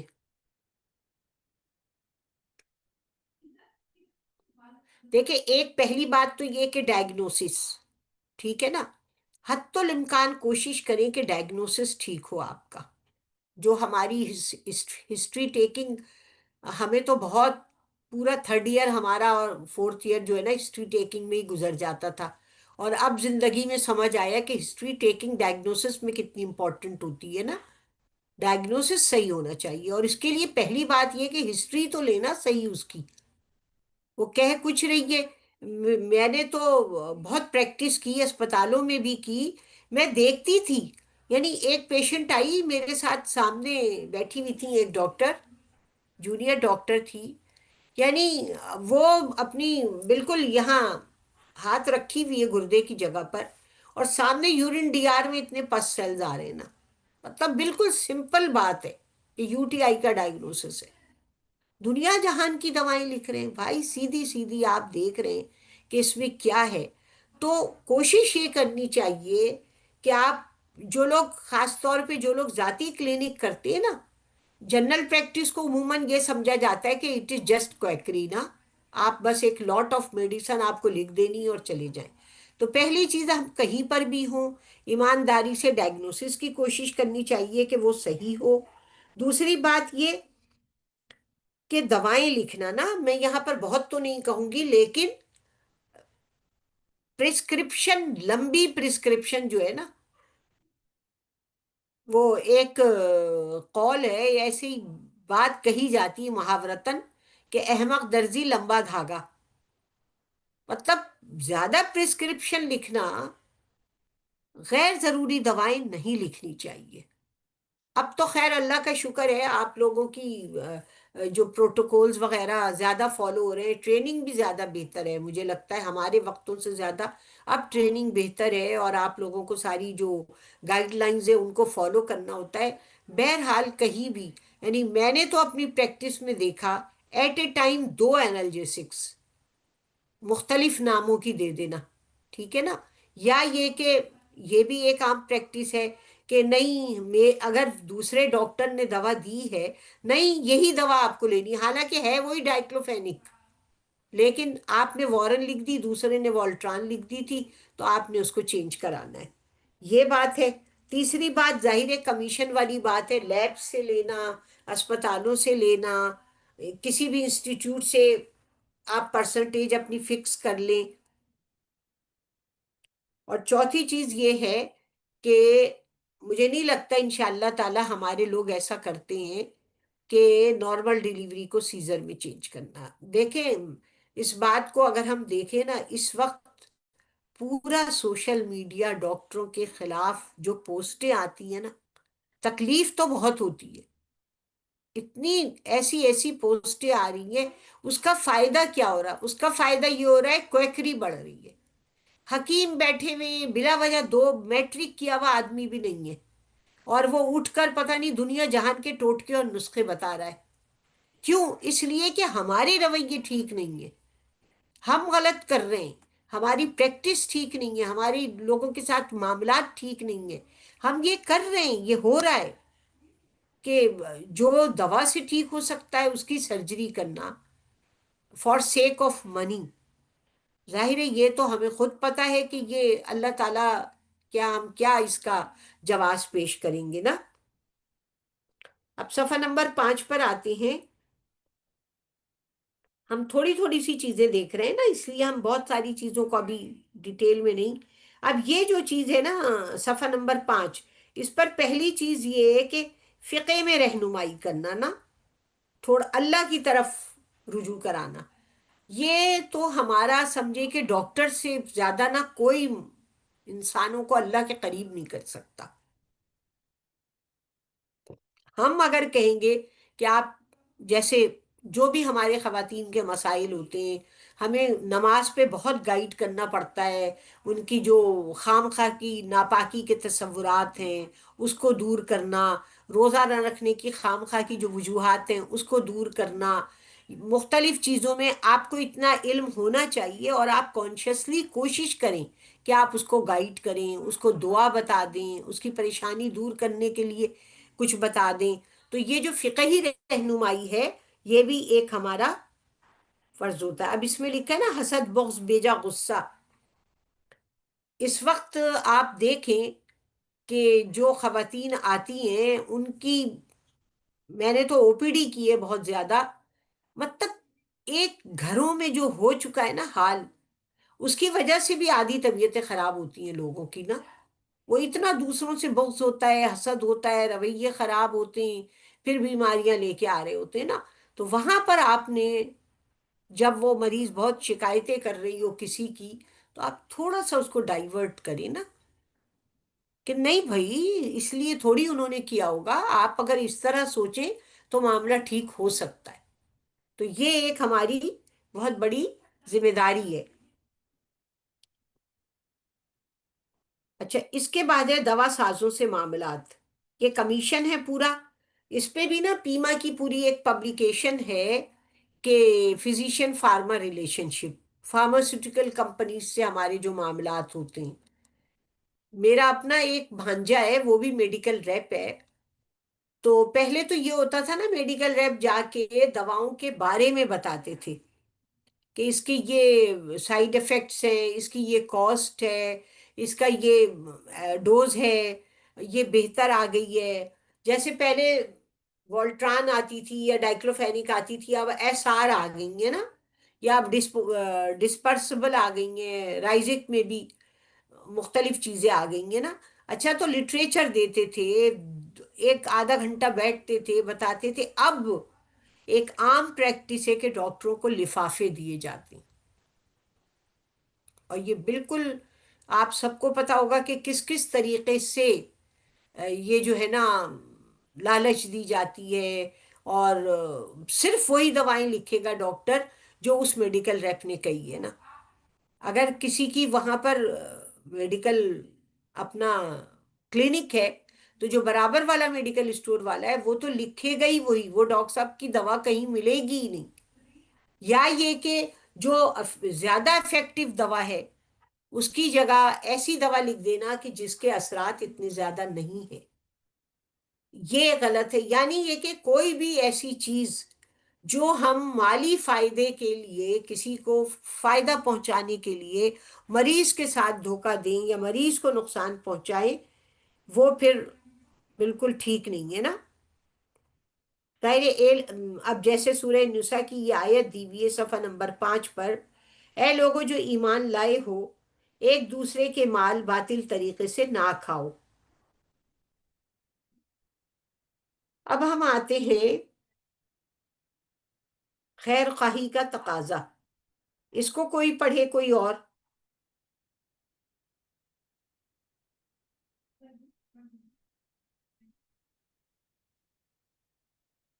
خیر خواہی کا تقاضا جلدی سے پڑھ لیں،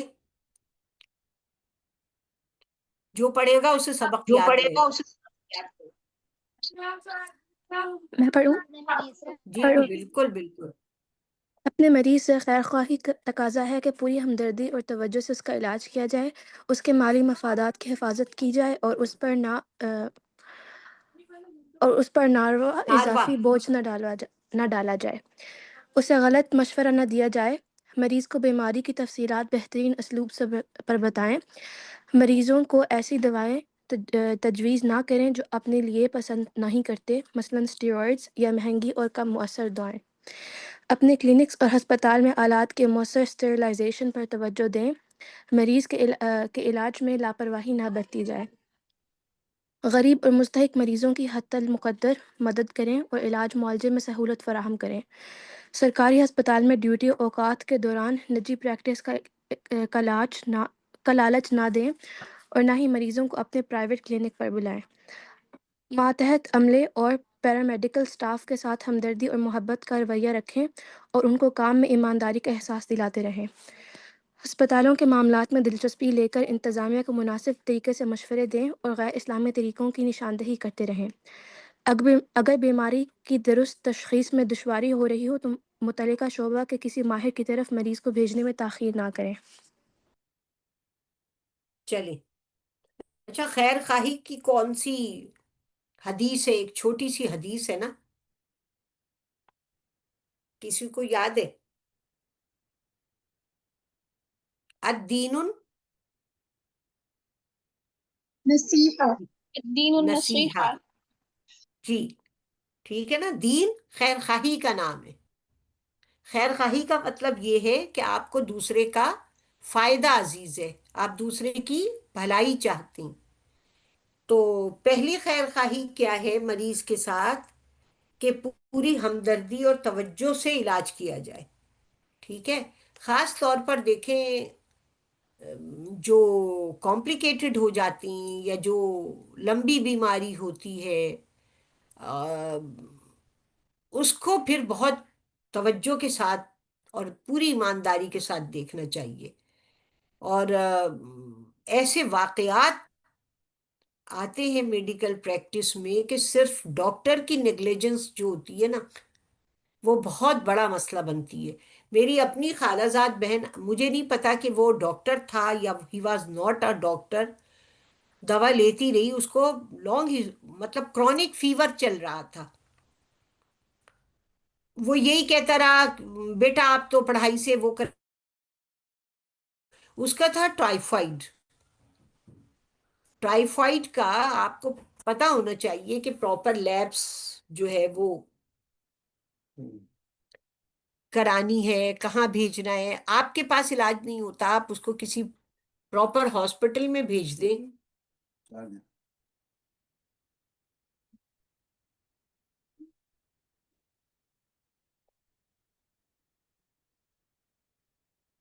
تو ہوا یہ کہ پھر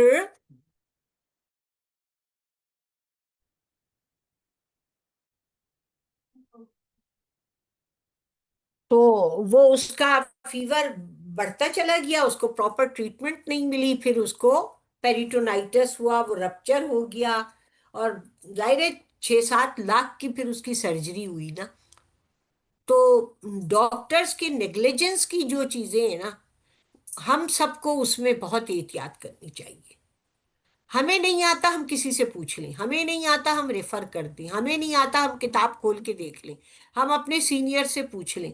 لیکن خود سے اس کو چلاتے رہنا, یا فرض کریں, دیکھیں ہماری ایک ڈاکٹر صاحبہ تھیں, ڈاکٹروں کے ساتھ میں آپ کو بتا رہی ہوں, کہنے لگی میں تھیٹر میں پہنچ گئی, اور وہاں پہنچ کر جب بی پی چیک ہوا تو بی پی بہت ہی شوٹ اپ, پتہ چلا نیچے کسی نے پری آف بی پی چیک ہی نہیں کیا. اسی طرح ہماری اپنی, میرے ساتھ ایک کولیگ تھی, ڈاکٹر تھیں, سینئر تھیں, کہنے لگی جب میں گئی, یہ میں ڈاکٹروں کے ساتھ ہونے والے واقعات بتا رہی ہوں, میں گئی تو وہ جو لڑکے بیٹھے ہوئے تھے, ڈاکٹرز بیٹھے ہوئے تھے جونیئر, کہنے لگی میں کہہ رہی ہوں وہ بس لگے ہوئے گپوں میں, انہوں نے میری بات ہی نہیں سنی. اسی طرح ایک ڈاکٹر صاحبہ ہیں, وہ اپنی آئی کی سرجری کے لیے گئیں, نیچے جو وائٹلز چیک کرتے ہیں وہ اتنا ڈاکٹر, مطلب اس نے باقاعدہ ان کے ساتھ بدتمیزی کی. تو دیکھیں یہ ڈاکٹرز کے, جب ہم ڈاکٹرز کی رسپیکٹ نہیں کر رہے تو ہم مریضوں کی کیا کرتے ہوں گے نا. یہ ہمارا ایک عمومی چہرہ ہے. یہ جو ہمارے یہاں لوگ بیٹھے ہوئے ہیں, ہم تو اللہ کی ذات سے بہت امید ہے, انشاءاللہ ہم سب اللہ کا خوف رکھنے والے لوگ ہیں اور اللہ سے ڈرتے ہوئے کام کرتے ہیں, لیکن جو عمومی مزاج بن چکا ہے سوسائٹی کا اور ہمارے ڈاکٹرز کا, وہ یہی ہے. تو ہمیں کیا کرنا ہے, ہمیں خود بھی نہیں کرنا اور اپنے ارد گرد بھی یہ نہیں ہونے دیتا. تو پہلی چیز تو یہ ہے کہ بالکل صحیح علاج کرنا چاہیے. دوسری چیز یہ کہ مالی مفادات کی حفاظت کی جائے. کوشش کریں کہ ان نیسیسری میڈیسن, ان نیسیسری لیبس نہیں کرانی ہے. وہ بیچارے, آپ نے دیکھا ہی ہوگا نا, پوری لیبوں کے بھتے ہوتے ہیں. جب مریض آتا ہے نا, اس کے ساتھ اتنی موٹی فائل ہوتی ہے, سمجھ میں ہی نہیں آتا کہ بھائی ابھی کا کہاں ہے. اگر اس نے ابھی کہیں سے لیب کرائی ہے اور آپ کو اس سے سہولت سے آپ پہنچ جاتے ہیں ڈائگنوسس پر, تو آپ مت کرائیں اگلا.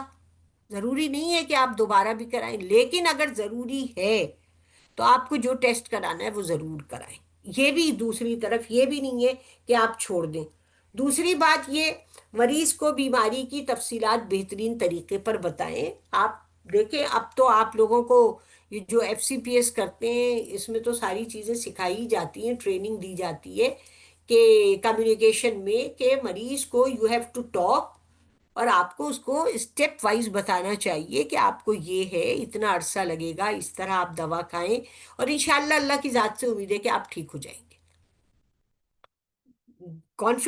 کانفیڈینشیل بھی بات ہے, تو آپ مریض کو جس حد تک بتانا ہے, جو اس کے لیے بہتر ہے, اسے بتا دیں تاکہ وہ تیار ہو جائے. اور جن چیزوں کے لیے آپ کو یہ کہنا ہے کہ دیکھیں اس کے ساتھ ہی آپ کو زندگی گزارنی ہے, لیکن تھوڑا آپ اس طرح سے کر لیں گی تو آپ بہتر ہو جائیں گی.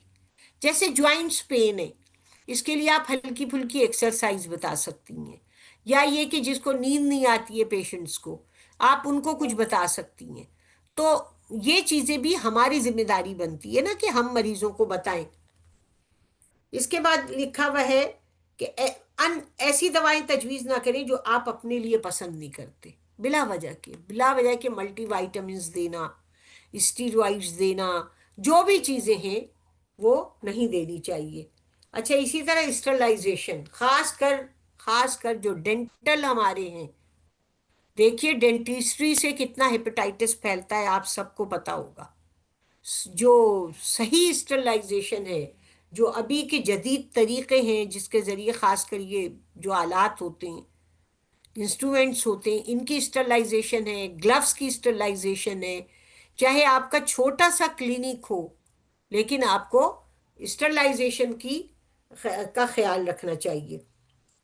اچھا، اس کے بعد ظاہر ہے غریب اور مستحق مریضوں کی مدد، یہ تو مجھے اللہ کی ذات سے 100% امید ہے کہ ہم سب کرتے ہیں، اور یہ ہر کم و بیش بہت ڈاکٹرز کرتے ہیں کہ کسی نہ کسی طریقے سے، لیکن اس پر بھی دیکھ لینا چاہیے کہ کون کتنا جینین ہے اور کہاں ہم ریفر کر سکتے ہیں. اچھا، اس کے بعد آ جاتی پیرامیڈکس. اب پیرامیڈکس کے 2 طرح کے ہوتے ہیں نا. اب تو آپ لوگ تو ینگ ڈاکٹرز ہیں، آپ لوگ تو بڑا دوستی والا ہی رکھتے ہیں رویہ، لیکن یہ کہ جو ذرا اولڈ ایج ہوتے چلے جاتے ہیں نا، وہ 2 طرح کے ہوتے ہیں. یا تو بہت ہی ڈانٹ ڈپٹ کر رکھتے ہیں، یا پھر بالکل ہی ان کو سہیلی بنا لیتے ہیں. سہیلی بھی نہیں بنانا چاہیے پیرامیڈکس کو، یہ بھی میں بتا دوں. تھوڑا فاصلہ رکھنا چاہیے. ڈاکٹرز کو اپنی ڈگنیٹی بھی رکھنی چاہیے. ایک تو یہ کہ جو ڈاکٹر ہے وہ ڈاکٹر لگنا بھی چاہیے. یہ بھی میں ایک بات بتا رہی ہوں. آپ کا جو لباس ہے، آپ کی جو پرسنالٹی ہے، آپ کے کپڑے، آپ کا کوٹ، آپ کا اسکارف، آپ کے شوز، آپ کا بیگ، آپ کی ایک پرسنالٹی لگ رہی ہو کہ یو آر اے ڈاکٹر. یہ بہت ضروری ہے. اگر ہم اسکارف لیتے ہیں، ابایا لیتے ہیں، تو اس کا یہ مطلب نہیں کہ ہم بغیر استری کیا ہوا ابایا پہن کر آ جائیں یا پاؤں میں 2 پٹے کی چپل گھسیٹتے ہوئے آ جائیں. آپ کو اپنے کپڑے الگ رکھنے چاہیے، ڈریسنگ الگ رکھنی چاہیے اسپتال کی. You should look like a doctor. آپ کو ڈیسنٹ لگنا چاہیے، الٹے سیدھے طریقوں سے نہیں آنا چاہیے. دوسری چیز یہ کہ پیرامیڈکس کے ساتھ بھی ایک درمیان کا رویہ رکھنا چاہیے. کہاں پر آپ نے اس کو اپنے اوپر حاوی نہیں ہونا دینا. آپ نے دیکھا ہوگا جو لوگ پریکٹس میں او پی ڈی کرتے ہیں، بعض دفعہ نا پیرامیڈکس آپ کے سر چڑھ جاتے ہیں، ڈاکٹر صاحب یہ لکھ دیں ان کو. بھائی آپ کون ہوتے ہیں بتانے والے؟ دوسری طرف آپ نے ہی یہ ٹریننگ دینی ہے پیرامیڈکس کو. بعض دفعہ ہم صحیح ہوتے ہیں لیکن جو ہمارا اسٹاف ہوتا ہے نا، وہ بدتمیزی کرتا مریض کے ساتھ، نرسیں بدتمیزی کرتی ہیں. وہاں پر پھر آپ نے ان کو اچھی طرح یہ بات ٹرین کرنا ہے کہ دیکھیں اس طرح نہیں بات کریں آپ. تو یہ بھی ایک بہت ضروری چیز ہے جو ہم لوگوں کو کرنا چاہیے. اچھا، اس کے بعد ہے اسپتالوں کے معاملات میں دلچسپی لے کر انتظامیہ کو مشورے دینا. یہ ایک بہت اہم بات ہے. ہم جہاں پر بھی ہیں، چھوٹا سیٹ اپ ہے، بڑا سیٹ اپ ہے، پرائیویٹ ہے، گورنمنٹ ہے، ایک تو ہماری نا ایڈمنسٹریشن سے اچھی نو ہاؤ ہونی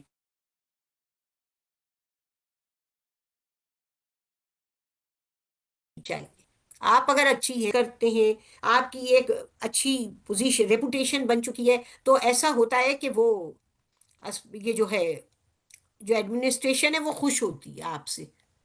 تو اس وقت آپ کو اگر ہاسپٹل سے متعلق کچھ چیزیں بتانی ہیں تو آپ ضرور اس میں ایڈوائز دیں، بہتر بنائیں اپنا.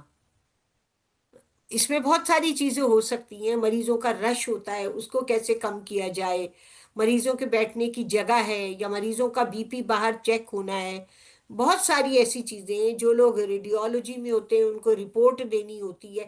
مطلب ہم ہر کوشش کریں کہ مریضوں کو آسانی ہو، سہولت ہو، مریض نا دھکا کھاتے نہیں پھرے. اس کے بعد ریفرنس ہے، بیماری کی درست تشخیص میں دشواری ہو رہی ہو. اس میں آپ سے یہ کہوں گی کہ اب تو دیکھیں اسپیشلائزیشن کا دور ہے، ٹھیک ہے. ہمارے ہاں اس وقت اور چیزوں میں تو اتنا نہیں ہوتا، لیکن مینٹل ہیلتھ، سائیکیٹری کی پریکٹس ہر کوئی کرنے لگا ہے. سائیکولوجسٹ بھی بیٹھ کے دوائیں لکھنے لگی ہیں. آپ کو نہیں سمجھ آتا، آپ اس کو اسپیشلسٹ کے پاس بھیجیں، یہ آپ کی ذمہ داری بنتی ہے. اور اسپیشلسٹ کی بھی ذمہ داری بنتی ہے کہ وہ پراپر طریقے سے جو بھی آپ خود کر سکتے ہیں تو ٹھیک ہے، نہیں تو آپ کسی سے سیکنڈ اوپینین لے لیں کہ یہ پیشنٹ ہے، اس کے ساتھ کیا کرنا چاہیے. اچھا، اب اس کے بعد ہم آ جاتے ہیں صفحہ نمبر 7 پہ. اس کو بھی کوئی پڑھ لے. صفحہ نمبر 7.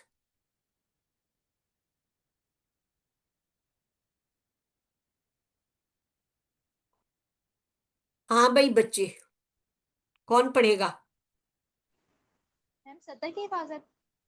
ہاں اس کے اوپر والی لائن بھی اور سطر کی حفاظت. مریض اگر تنہائی میں بات کرنا چاہتا ہو تو اپنے معاون عملہ کو ہٹا دیں. اس کی بات کو ایمانت سمجھو اور اس کی حفاظت کریں. سطر کی حفاظت. ڈاکٹر کو اس بات کا خیال رکھنا چاہیے کہ وہ مریض کا معائنہ مکمل طور پر علیحدگی میں کرے. غیر متعلق افراد کے سامنے اس کے جسم کے قابل سطح حصوں کو نہ کھولے. مرد ڈاکٹر کسی خاتون مریضہ کو معائنہ تنہائی میں نہ کرے بلکہ کسی خاتون یا مریض کے کسی محرم رشتہ دار کی موجودگی میں ہی معائنہ کرے. کسی خاتون ڈاکٹر کے لیے بھی یہ جائز نہیں ہے کہ وہ بلا ضرورت خاتون مریض کے قابل سطر حصوں کو دیکھے. یہی معاملہ مرد ڈاکٹر کا مرد مریض کے لیے ہے. مریض کے سطر کو پوشیدہ رکھنے کا اہتمام بہت ضروری ہے. تکلیف اگر سطر کی جگہ پر ہو اور اس مقام کو کھولنا اشد ضروری ہو تو اس امر کا اہتمام کیا جائے کہ باقی جسم کو اچھی طرح ڈھانپا گیا ہو. ناگزیر دورانیے کے لیے صرف ضروری عملے کے سامنے اور صرف ضروری حصے کو کھولا جائے. کوئی مرد کسی دوسرے مرد کے سطر کو نہ دیکھے اور کوئی عورت کسی دوسرے عورت کے سطر کو نہ دیکھے.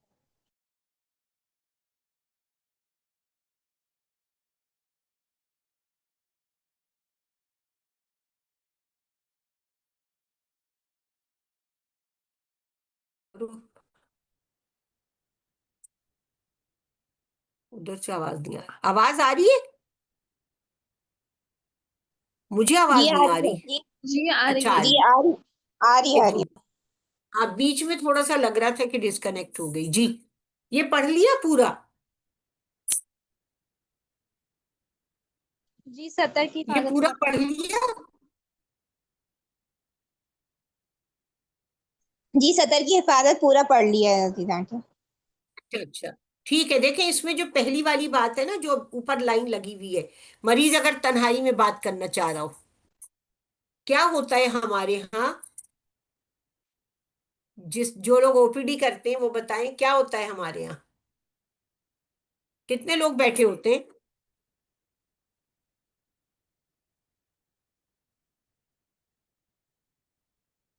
کتنے لوگ بیٹھے ہوتے ہیں سامنے مریض کے؟ کوئی پریکٹس نہیں کرتا؟ زیادہ تر اسٹوڈینٹس ہیں ڈاکٹر عزیزہ. اچھا اچھا اچھا اچھا اچھا اچھا ٹھیک ہے ٹھیک ہے. اچھا دیکھیں آپ لوگ بھی وارڈ میں جاتے ہوں گے، میڈیکل اسٹوڈینٹس ہیں تو دیکھیں جب مریض بول رہا ہوتا ہے نا تو وہاں پر بہت سارے لوگ ہوتے ہیں اور اس میں مریض جو ہے نا اپنی بہت سی ایسی باتیں نہیں کہہ سکتا جو کہنا چاہتا ہے. تو جب بھی آپ پریکٹس شروع کریں گے، جب بھی آپ اسپتال میں ہو یا اپنی ذاتی پریکٹس شروع کریں تو کوشش کریں کہ اننیسیسری لوگ نہیں ہو. میں اپنی پریکٹس پہ یہ کرتی تھی، حالانکہ میری ذاتی کلینک تھی، میں اپنی اسسٹنٹ کو بھی ہٹا دیتی تھی. میں کہتی تھی تم باہر جاؤ، کیونکہ مجھے پتا ہے یہ سن کے نا یہ کہانیاں سنائے گی باہر جا کے نا اس کی. آپ بالکل اکیلے میں بات کریں، اگر وہ ذرا سی بھی رک رہی ہے نا اور آپ چاہ رہی ہے کہ آپ سے کوئی بات کرے پیشنٹ، تو پھر آپ کسی کو بھی نہیں بیٹھنے دیں، آپ اس کو ہٹا دیں. بعض دفعہ کیا ہوتا ہے کہ مریض اس وقت نہیں بتاتا جب آپ اس کو لے جاتے ہیں بیڈ پہ لٹاتے ہیں اور پردہ لگاتے ہیں، اس وقت آپ پوچھ لیں مریض سے کانفیڈینشیل باتیں، اور اس کے بعد وہ آپ کسی کو نہیں بتائیں گی. یہ میں اس لیے کہہ رہی ہوں کہ میری کلینک پہ کیا ہوتا تھا، وہ نند بھی آتی تھی، بہو بھی آتی تھی، ساس بھی آتی تھی. اب ہر کوئی یہ چاہتا تھا کہ ہمیں پتہ چل جائے اس کے بارے میں نا، کیونکہ میں نے بہت لمبی جی پی پریکٹس کی ہے، تو آپ کو نہیں بتانا ہے. اور یا آپ کو اس طرح کی بات بتانی ہے کہ کوئی اس کے بارے میں نا کوئی نگیٹو کنسپٹ نہ بنے. یہ بہت ضروری ہے مریض کی رازداری. ہاں یہ ہو سکتا ہے کہ آپ اس کے ہسبینڈ کو بلائیں اور کانفیڈینشیل جو بات ہے وہ دونوں کے سامنے کریں، تو وہ ایک الگ چیز ہے، لیکن ہم کسی اور کو نہیں بتائیں گے. یہ جو وہ ہے کوڈ آف کنڈکٹ ہے میڈیکل پریکٹس کا، اس میں بھی ہوتا ہے. اب اس کے بعد ایک بہت اہم چیز ہے سطر کی حفاظت. دیکھیں میں مختصر آپ کو بتاؤں کہ جو پرائیویٹ پارٹس ہیں کسی کے بھی، وہ کسی کو نہیں دیکھنے چاہیے. اللہ کے نبی صلی اللہ علیہ وسلم نے منع فرمایا ہے. اللہ کے نبی صلی اللہ علیہ وسلم نے کہا کہ اگر میں آسمان سے گروں اور میرے 2 ٹکڑے ہو جائیں، میں نہیں پسند کروں گا، وہ پسند کروں گا، لیکن یہ نہیں کروں گا کہ میرا کوئی پرائیویٹ پارٹ جو ہے کوئی دیکھے. تو ہم جو عموماً گائنی میں ہمیں دیکھنا ہوتا ہے نا، تو ایک تو ہمیں لیبر روم سے بھی بھیڑ ہٹانی چاہیے. میڈیکل، آپ لوگ میڈیکل اسٹوڈنٹ ہی کیوں نہ ہیں، آپ لوگ جب جائیں لیبر روم میں تو وہاں جو ایک بھیڑ اب پتہ نہیں ہوتی ہے نہیں ہوتی ہے، ڈیلیوری کے وقت جمع ہوتی ہے، کسی کو بھی نہیں جانے دینا چاہیے. پہلی بات تو یہ کہ جو ضروری ہے، جو آپ کی اسٹاف ہے یا آپ کا جو RMO ہے یا کنسلٹنٹ ہے، بس جتنے لوگ ضروری ہیں اتنے لوگوں کو جانا چاہیے. دوسری بات یہ کہ اس کے اوپر سے نا کپڑا نہیں ہٹانا چاہیے، یہ میں آپ کو بتا دوں. ایک چادر ہونی چاہیے جو مریض کے اوپر ڈلی ہوئی ہو، بغیر اس کے اوپر چادر ڈالے مریض کو نہیں لٹانا چاہیے. یہ میں آپ کو بتاؤں کہ جب ہم ہاؤس جاب کر رہے تھے تو بہت لمبی کہانی ہے کہ ہمیں نا میل گائنیکالوجسٹ کے پاس ملی تھی، ڈاکٹر مجید میمن کے پاس ہم نے ہاؤس جاب کیا تھا. تو وہ اگر کسی نے پیشنٹ کو لٹا دیا ہے اور اس کے اوپر چادر نہیں کور کی ہے، اتنے وہ ناراض ہوتے تھے، وہ کہتے تھے تم اس طرح لیٹو گی، تمہیں پسند ہے اس طرح لیٹنا؟ تو آپ سب، ہم نے تو پیما کی طرف سے ہر اسپتال میں اور ہر کلینک پہ یہ کورنگ شیٹ بھی دی تھی، اور کورنگ شیٹ میں بلکہ ہم نے بیچ میں ایک ہول سا بنا دیا تھا کہ آپ وہ ڈال دیں اور بس اتنا کھولیں کہ جس سے آپ اس کی ضروری جو ہے چیک اپ ہے وہ کر لیں. باقی اس کی ٹانگیں، اس کی جو تھائیز ہوتی ہیں، تھائیز تو کسی کو دیکھنی ہی نہیں چاہیے. حتی الامکان کوشش کریں کہ مریض کی بالکل. اچھا بعض دفعہ پتہ ہے کیا ہوتا ہے، مریض کو خود بھی نہیں پتا، مطلب خود بھی ہوش نہیں ہوتا ہے، لیٹ جاتی ہیں فٹافٹ جو بھی کرنا ہے. آپ نے مریض کو بھی سکھانا ہے. آپ اس کو کور کریں گی اور اس کو صرف مطلب پہلے کور کریں گی، اس کے بعد پھر آپ اس کو جو بھی آپ کو چیک اپ کرنا ہے وہ آپ کریں گی. اور اس وقت بھی آپ کا بہت جو ہے نا موڈیسٹ خود بیہیویئر بھی ہونا چاہیے. مسکرانا نہیں ہے، ہنسنا نہیں ہے، بہت وقار کے ساتھ آپ نے بس سمپلی اس کو دیکھا، اس کے بعد آپ آ کر بیٹھ گئیں اور آپ کو جو چیز نوٹ کرنی ہے آپ نے کر لی. یہ ایک بہت بڑی ضروری چیز ہے نا. اچھا، اس کے بعد بات آ جاتی ہے سچی گواہی. چلیے یہ بھی کوئی پڑھ لے جلدی سے. میں پڑھ لوں؟ جی جی بالکل، پوچھے نہیں، پڑھ لیں. ڈاکٹر کو اپنے پیشہ ورانہ زندگی میں مریض کی بیماری یا تندرستی، ادویات کے استعمال یا ٹیسٹ کے بل اور موت کی وجوہات کے بارے میں گواہی دینا پڑ سکتی ہے. کسی شخص کی عمر، بلوغت، زیادتی کی تصدیق، ادارے کی دواؤں یا آلات کی خریداری کی ضرورت کی تصدیق کے معاملات میں بھی گواہی ہیں. لڑائی جھگڑوں یا حادثات میں زخمی ہونے والوں اور مر جانے والوں کے بارے میں تفصیلی رپورٹ مرتب کرنے کی ذمہ داری بھی ادا کرنی پڑتی ہے. ایسے حادثات میں ڈاکٹر کی گواہی پر اہم عدالتی فیصلوں کا بھی انحصار ہوتا ہے. کسی مفاد کی خاطر یا کسی خوف سے مغلوب ہو کر دوسروں کو بیماری یا صحت کے جھوٹے سرٹیفکیٹ جاری کرنا جھوٹی گواہی کے زمرے میں آتا ہے. اس ضمن میں کسی دباؤ کا شکار نہ ہوں. ایک بار لوگوں کو اندازہ ہو جائے تو وہ آپ پر آئندہ دباؤ نہیں ڈال سکیں گے. حاضری کے غلط اندراج سے بھی بچیں. قرآن پاک میں رحمان کی بندوں کا ذکر کرتے ہوئے ایک اہم صفت میں یہ بتائی گئی ہے کہ وہ جھوٹ پر گواہ نہیں بنتے. یاد رکھیے، رزق حرام دعاؤں کی قبولیت میں سب سے بڑی رکاوٹ بلکہ ہلاکت میں ڈالنے والا ہے.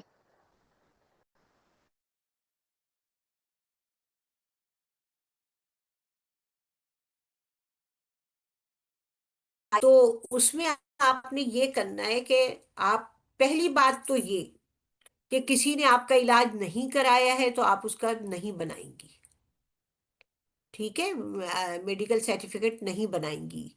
دوسری بات یہ کہ جو بیماری ہے آپ نے وہی لکھنی ہے، اور جتنی دن کا علاج ہے یا جتنے دن کا ریسٹ ایڈوائز کرنا ہے وہ لکھنا ہے. اور اب ظاہر ہے جو لوگ میڈیکل لیگل ہوتے ہیں ان کی تو خیر پریشرز الگ ہوتے ہیں، وہ بات الگ ہے. لیکن ہم سمپل سی یہ بات سمجھ لیں کہ ہم نے ان نیسیسری غلط اور مطلب مریض نے ہوتا ہے کہ مطلب مریض نے علاج ہی نہیں کرایا، لیکن وہ آ جاتے ہیں کہ جی آپ سرٹیفکیٹ بنا کر دیں. تو یہ چیز نہیں ہونی چاہیے نا، غلط جو ہے میڈیکل سرٹیفکیٹ بنانا کسی بھی طریقے سے.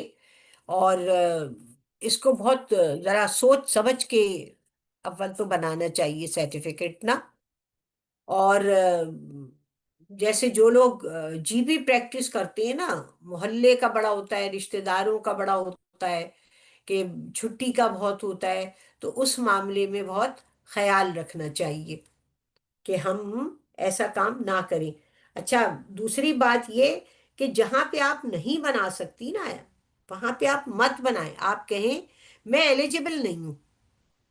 مطلب آپ لوگ تو اسٹوڈنٹ ہیں، 17 یا 18 گریڈ کے جو ہوتا ہے نا میڈیکل آفیسر، اس کو ہی پھر ہوتی ہے، یا جو اسپیشلسٹ ہوتے ہیں وہ پھر اپنی چیزوں کے بارے میں سرٹیفکیٹ دیتے ہیں نا. تو اس بارے میں جب آپ پریکٹس میں آئیں گی تو ان چیزوں کا بہت خیال رکھیے گا کہ غلط نہیں کرنا ہے. اچھا، اس کے بعد ہے امانت داری.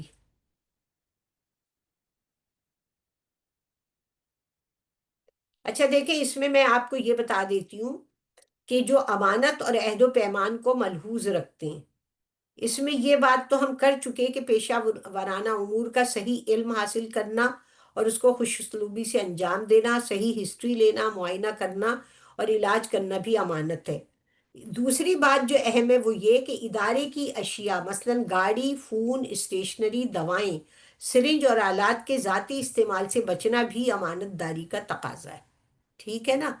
مطلب اب تو خیر اپنا اپنا موبائل ہو گیا ہے، ورنہ کوئی زمانہ تھا کہ اسپتال پہنچے نہیں اور فون شروع ہو گئے نا، اسپتال کا فون استعمال کر رہے ہیں، یا یہ کہ وہاں کا جو کاغذ ہے اس پہ بلا ضرورت کر رہے ہیں، یا وہاں کی جو ابھی آپ لوگوں کو شاید اس دنیا کا پتہ نہیں ہے کہ گورنمنٹ اسپتال کی دوائیں جو ہیں وہ ڈاکٹر اپنی کلینک پر لے جاتے ہیں اور پھر ظاہر ہے وہ استعمال کرتے ہیں، یا وہاں سے مشینری اٹھا لی اس کو استعمال کر رہے ہیں. تو یہ ساری چیزیں گورنمنٹ سیٹ اپ میں میرا خیال ہے آپ سب کو پتہ ہی ہوں گی کہ کس طرح لوگ کرتے ہیں. ٹھیک ہے، اس کے علاوہ وقت کی پابندی کے ساتھ ڈیوٹی ادا کرنا، یہ بہت اہم بات ہے. اور یہ آپ لوگ شروع سے اس بات کو اپنی زندگی کا ایک اصول بنا لیں کہ آپ ٹائم پر جائیں گی، ٹائم پر آئیں گی. آپ کو میں بتاؤں کہ یہ سندھ گورنمنٹ، شاید لیاقت آباد تھا، کوئی ایک سندھ گورنمنٹ اسپتال تھا جہاں میرے ہسبینڈ بھی تھے، وہاں ایک ڈاکٹر صاحب تھے، وہ 8:30 بجے آ جاتے تھے اور سب ان کو یہ کہتے تھے کہ آپ کیوں آتے ہیں. اس وقت نا یہ بایو میٹرک کا نہیں تھا، اب تو شاید اسپتالوں میں بایو میٹرک ہو گیا ہے نا، تو وہ انٹر ہونا ہی ہوتا ہے وقت پر. وہ کہتے تھے مجھے اپنی نا روزی حلال کرنی، مجھے اپنی ڈیوٹی جو ہے وہ پنکچول ہونا نا، مطلب لوگوں کو پتا ہو کہ اس سیٹ پر آپ اتنے بجے آ جائیں گی. اور یہ بات نہیں کہ جہاں آپ بایو میٹرک یا جہاں آپ پرائیویٹ ہسپتال میں، آپ کی اپنی ذاتی کلینک پر بھی آپ کی کوشش یہی ہونی چاہیے کہ آپ نے اگر 10:30 لکھا ہے باہر وقت، تو آپ 10:30 پر پہنچ جائیں. میں نے تو زیادہ موسٹلی اپنی کلینک کی، اور اللہ کا شکر ہے پیما میں چونکہ میں رہی شروع سے، اور اللہ کا شکر ہے ہماری ایک تربیت ہوتی رہی، تو میری کوشش یہ ہوتی تھی کہ جو ٹائم ہے نا اس ٹائم پر میں پہنچ جاؤں. مجھے کوئی پوچھنے والا نہیں تھا، میری ذاتی کلینک تھی، لیکن میری یہ پلاننگ ہوتی تھی گھر سے نکلنے کی کہ میں اتنے بجے اپنی کلینک پر پہنچ جاؤں تاکہ جو مریض آ کے بیٹھا ہوا ہے وہ پریشان نہ ہو. ظاہر ہے آپ کو بھی پتا ہے، آپ کہیں جاتے ہیں تو کتنا انتظار ہوتا ہے نا ڈاکٹر کا، سوائے یہ کہ آپ کو کوئی ایمرجنسی ہو جائے، کچھ ہو جائے، آپ اطلاع دے دیں، ورنہ یہ کہ پنکچولیٹی ہونی چاہیے. نہ وقت سے پہلے وقت بعد میں جانا ہے، نہ وقت سے پہلے اٹھنا ہے. جو آپ کی ڈیوٹی ہے، جس کو آپ کو پے ملتی ہے، آپ کو سیلری ملتی ہے یا آپ کو فیس ملتی ہے، جو بھی ہے وہ آپ کو بہتر طریقے سے ادا کرنی چاہیے. اچھا، اب یہ بہت ساری چیزیں آ جاتی ہیں جس کو ہم پھر بعد میں بھی دیکھ سکتے ہیں کہ حرام اور حلال، مطلب اس میں یہی بات ہے کہ جو اللہ، جو اسلام میں غلط چیزیں وہ ہم نہیں کریں گے اور اس کا صحیح علم حاصل کریں گے. جیسے ٹیوبلائگیشن ہے، یا کانٹرسیپشن کا یوز ہے، یا ایبارشن ہے، یا دیگر چیزیں ہیں، یا یہ جیسے اب یہ جو خوبصورتی کے لیے چیزیں اسکن میں ہونے لگی، یہ تو ہم نے کبھی سوچا ہی نہیں تھا. مطلب مجھے تو حیرت ہو رہی ہے، ہونٹ موٹے کراتے ہیں لوگ، یا رنگ بہت ہی گورا کرا لینا، یا اپنی شکل وکل کو ایسے بنا لینا. یہ جو چیز غلط ہے اس کا آپ پہلے صحیح علم بھی حاصل کریں، اور ان چیزوں میں آپ نہیں جائیں گی، اس میں آپ منع کریں گی. اچھا، اس کے بعد ہے تعصب سے بچنا. ظاہر ہے یہ تو ہم سب کو سوچنا چاہیے کہ یہ میرے گاؤں کا ہے یا نہیں ہے، یا میرے شہر کا ہے یا نہیں ہے، یا میرا رشتہ دار ہے یا نہیں ہے، یا میرا جاننے والا ہے یا نہیں ہے. آپ نے سب کو ایک نظر سے دیکھنا ہے، یہ کیا زبان بولتا ہے اور کہاں سے تعلق رکھتا ہے. ڈاکٹر کو اس سے کوئی میٹر نہیں ہونا چاہیے. ڈاکٹر سب کے لیے برابر کا ڈاکٹر ہے. اس کے بعد ہے پیشہ ورانہ حسد، پروفیشنل جیلسی. ہوتی ہے نہیں ہوتی ہے؟ جو لوگ ڈاکٹر ہیں وہی بتا دیں، ویسے اسٹوڈنٹس میں بھی ہوتی ہے نا. نوٹس ہی نہیں بتاتے لوگ، کتنا پڑھ لیا یہ بھی نہیں بتاتے، کہاں سے پڑھ رہے ہیں. پروفیشنل جیلسی ہوتی ہے. جی اس کی ساتھ بہت کلینک زیادہ کتنی ہوتی ہے. بہت زیادہ ہوتی ہے نا. ہاں، تو پروفیشنل جیلسی میں پھر ہم کیا کرتے ہیں؟ ہم اس کو ڈی فیم کرنا چاہتے ہیں نا.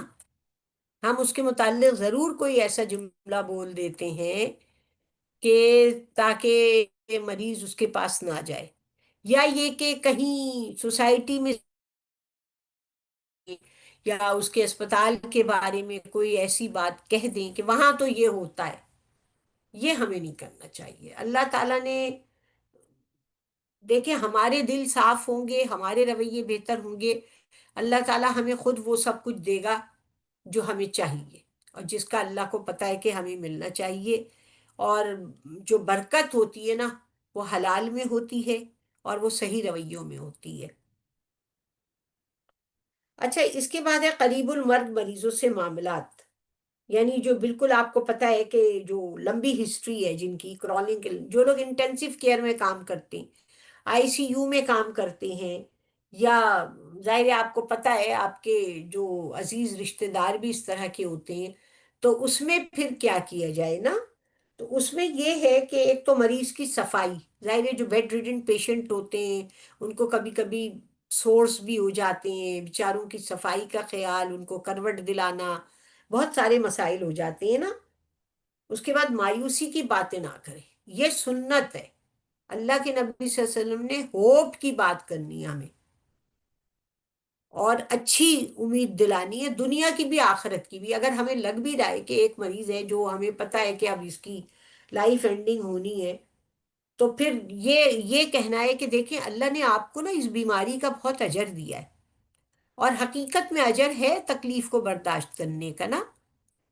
یا یہ کہ کوئی ماں ہے، کوئی ریلیٹیو ہے، ان کو پھر تسلی دینی ہے. جس حد تک آپ دے سکتے ہیں آپ ضرور دیں. اچھا، بہرحال یہ مریض کو دعا اور کلمہ پڑھانا، اور پھر موت واقع ہو جانے کے بعد اس کو ہاتھ اور پاؤں کے انگوٹھوں کو باندھ کر مریض کو قبلہ رخ کر دیں. کوئی طبی آلہ اس کے جسم میں لگا ہو تو احترام اور نرمی کے ساتھ نکال دیں. کیتھیٹر عموماً لگے ہوتے ہیں نا، ٹیوبز لگی ہوتی ہیں، این جی ٹیوب لگی ہوتی ہے، یا کیتھیٹرز لگے ہوتے ہیں، یا ڈرین لگا ہوتا ہے.